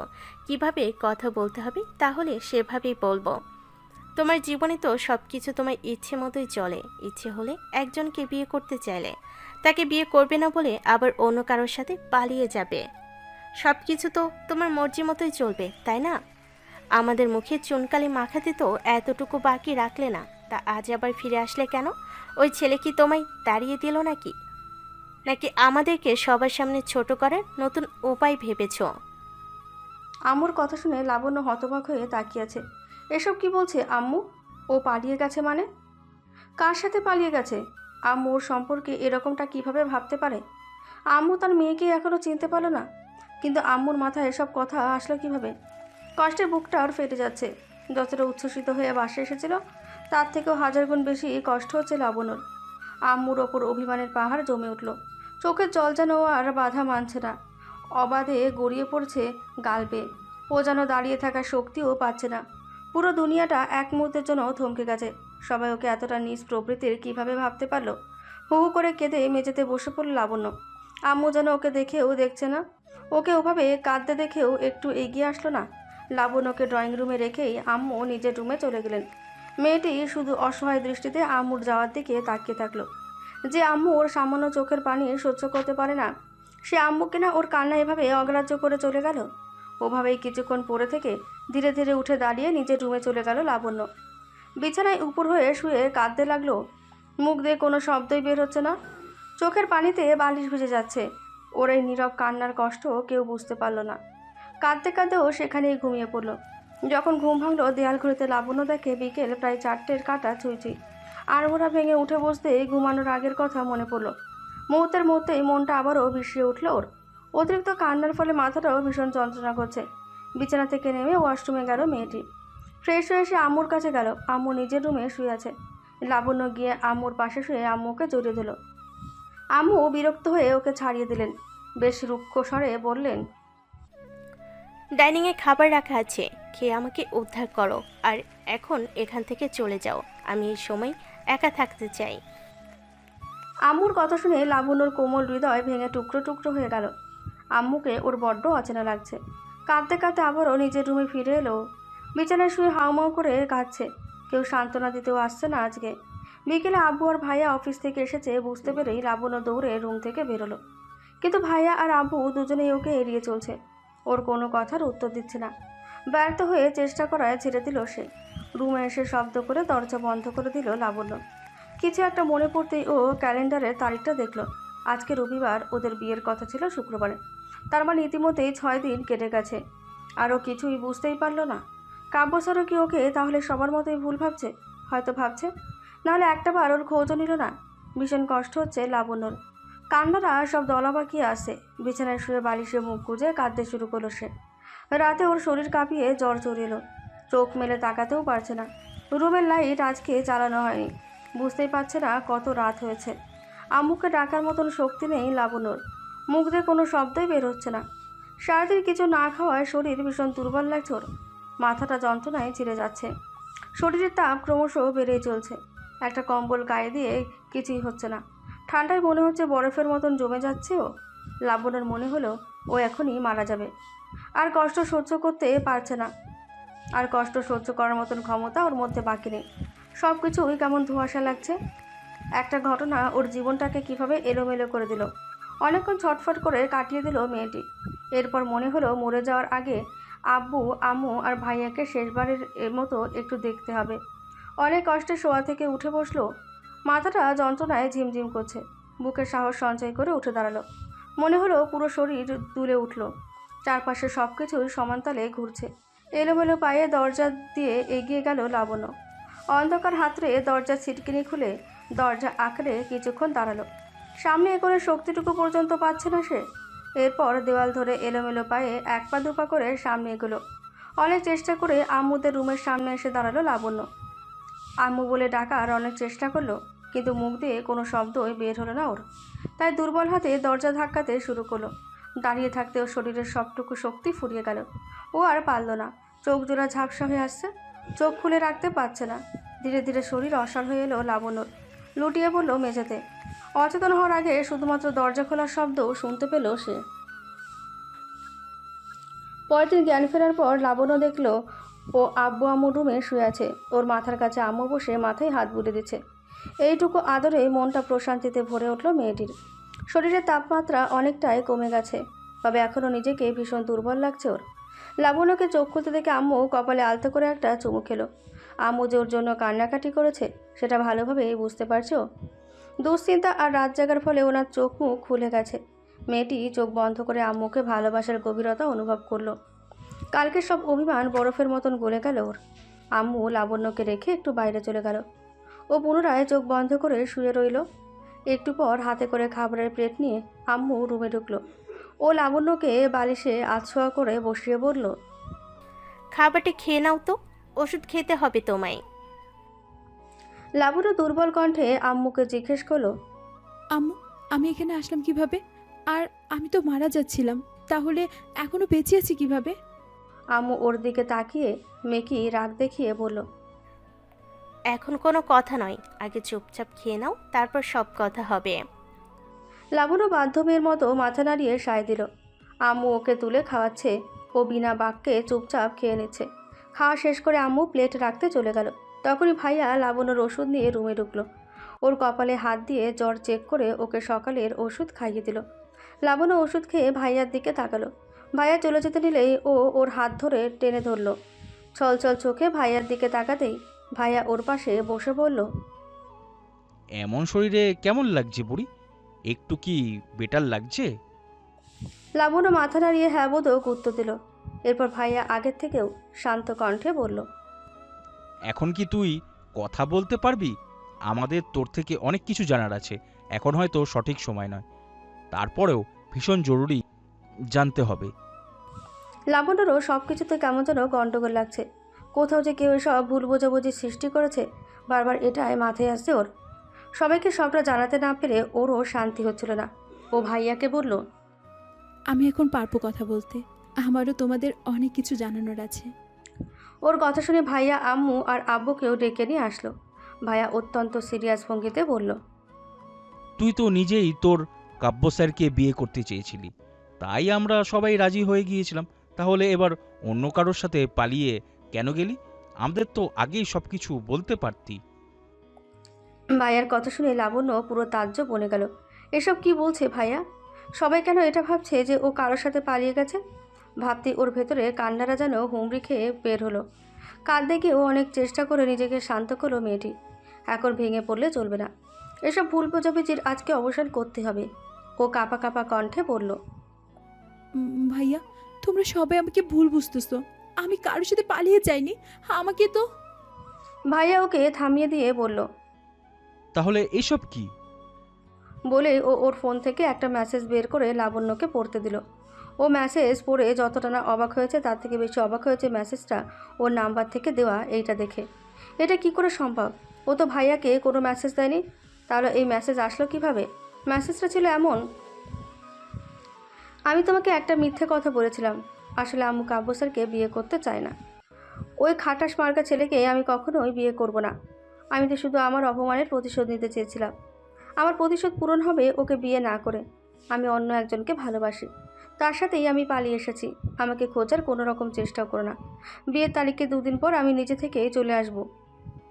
মেসেজ পড়ে লাবণ্য মাথায় হাত দিয়ে বসে রইল। এমন সময় ভাইয়া আব্বু আর আম্মুর ফোনও দেখালো। সেখানেও সেই মেসেজ পাঠিয়েছে লাবণ্য নাম্বার থেকে। ও আম্মুকে বলল ওর ফোনটা নিয়ে আসতে। ফোনের মেসেজ অপশান দেখে ও পুরো দস্তুর থমকে গেছে। এটা কি করে সম্ভব? ওকে দেওয়া আননোন নাম্বারের মেসেজটাও উধাও হয়ে গেছে, আর তার বদলে ওর ফোন থেকে আব্বু আম্মু ভাইয়া কাব্য স্যারকে এমনকি ওনার বাবা মাকেও সেই মেসেজ পাঠিয়েছে। লাবণ্য অবাক হয়ে ফোনের দিকে তাকিয়ে রইল। ওকে চুপ করে থাকতে দেখে আম্মু বলল, আমি জানি না তুই কিছু করেছিস কিনা, তবে ডক্টর বলল ঠিকভাবে খাওয়া দাওয়া না করেই তোর শরীর ভীষণ দুর্বল, আর তুই অতিরিক্ত দুশ্চিন্তা করেছিস, যার ফলে মাথায় চাপ পড়ে গেছিল, আর অতিরিক্ত কান্নার কারণেই এতটা অসুস্থ হয়েছিস। ডক্টর কাল তোকে ঘুমে ইনজেকশন দিয়ে গেছে। ডক্টরের বলা কথাই আমার খটকা লেগেছে। নিশ্চয়ই কোনো একটা গন্ডগোল আছে, নইলে তুই এতটা ভেঙে পড়তি না। তুই আমাদের কি বলতে চাস, একটু খুলে বল তো শোনা। এরপর লাবণ্য শুরু থেকে শেষ অবধি সব কিছু খুলে বলল। আম্মু ওর কথা শুনে কান্না করছে। ও এসে লাবণ্যকে বুকের সাথে জড়িয়ে ধরল। কান্না ভেজা কণ্ঠে বলল, আমি ভুল বুঝে কাল তোর সাথে অনেক খারাপ ব্যবহার করেছি সোনা। কি করব বল, তোর নাম্বার থেকে মেসেজ করেছে, বিশ্বাস না করেও তো উপায় ছিল না। কাব্যর ফ্যামিলির লোকজনও কটূক্তি করে গেছেন, প্রতিবেশীরাও কোনোভাবেই ছাড় দেয়নি। রাগের মাথায় তোর সাথে এমনটা করেছি। লাবণ্য আম্মুর হাত চেপে ধরে আলতো করে কোলে মাথা রাখল। এই জায়গাটা যেন পুরো পরম নিশ্চিন্তের। সকল কষ্ট যেন নিমেষেই হারিয়ে গেল ওর। সুখের আবেশে চোখ বন্ধ করে নিল মেয়েটি। লাবণ্যের কথা শুনে ভাইয়া আর আব্বু ভীষণ চিন্তিত হয়ে পড়লেন। এরপর ভাইয়া লাবণ্যের দিকে তাকিয়ে বললেন, তার মানে যে তোকে কিডন্যাপ করেছিল সে তোর ফোন থেকে আমাদেরকে মেসেজ পাঠিয়েছিল, আর যে মেসেজ দেখে তুই ছুটে গিয়েছিলি সেটাও ডিলিট করে দিয়েছে, কিন্তু তোর কোনো ক্ষতি করলো না, আবার ছেড়েও দিল। তাহলে তোকে কিডন্যাপ কেন করেছিল সেটাই ভাববার বিষয়। ভাইয়ার কথার প্রত্যুত্তরে আম্মু অত্যন্ত মলিন কণ্ঠে বলল, ক্ষতির আর কি বাকি রাখলো শুনি? মেয়েটাকে আমরা ভুল বুঝলাম, পাড়া প্রতিবেশী আত্মীয় স্বজন সবাই ভুল বুঝলো, ওর বিয়েটাও আটকে গেল। এর থেকে বড় ক্ষতি আর কি হতে পারে? আম্মুর কথা শুনে লাবণ্যর মাথায়ও এবার এই কথাটা আসলো। আসলেই তো, ও তো এভাবে ভেবে দেখেনি। কিছুক্ষণ ভেবে আব্বু ভাইয়াকে বললেন, তোমার মা একদম ঠিক কথাই বলেছে। যে লাবণ্যকে কিডন্যাপ করেছিল তার আসল উদ্দেশ্য হলো লাবণ্যকে সবার কাছে খারাপ প্রমাণ করে ওর বিয়েটা ভেঙে দেওয়া। সেটা তো আমিও বুঝলাম আব্বু, কিন্তু এখন আমরা কি করব? আমাদের কাছে তো কোনো প্রমাণও নেই। থানায় জিডি করে আসব। এই মেসেজ দেখলে তো আমাদের মতো পুলিশও লাবণ্যকে ভুল বুঝবে। থানা পুলিশ করার দরকার নেই, অযথা মেয়েটার আবার হয়রানি হবে। তুমি কাব্যর বাবা মাকে ফোন করে একবার লাবণ্যর ফিরে আসার কথাটা বলো। ওনাদের বুঝিয়ে বললে ওনারা ঠিক বুঝতে পারবেন। হ্যাঁ, ওনাদের জানানোটা তো দরকার। ভাইয়া ওর ফোন থেকে কাব্য স্যারের বাবার নাম্বারে ডায়াল করলো। একবার রিং হয়ে কেটে গেল। দ্বিতীয়বার উনি ফোনটা রিসিভ করলেন। ভাইয়া কলটা স্পিকারে দিয়ে আব্বুকে কথা বলতে দিলেন। আব্বু ওনাকে বললেন, বিআই সাহেব, আমাদের মেয়েটা ফিরে এসেছে। সামান্য একটু ভুল বোঝাবুঝির সৃষ্টি হয়েছে। আমি আপনাকে সব বুঝিয়ে বলবো। তা নতুন করে বিয়ের তারিখটা কবে ঠিক করতে চাচ্ছেন? আব্বুর কথা শুনে ওপাশ থেকে কোনো উত্তর এলো না। কিছুক্ষণ পর কাব্য স্যারের বাবা বললেন, দেখুন, এই বিয়েটা আর সম্ভব না, তাই নতুন করে বিয়ের তারিখ ঠিক করা কোনো প্রশ্নই আসে না। আপনি এসব কি বলছেন? আমি কিছু বুঝতে পারছি না। না বোঝার মতো তো কিছু বলি নেই।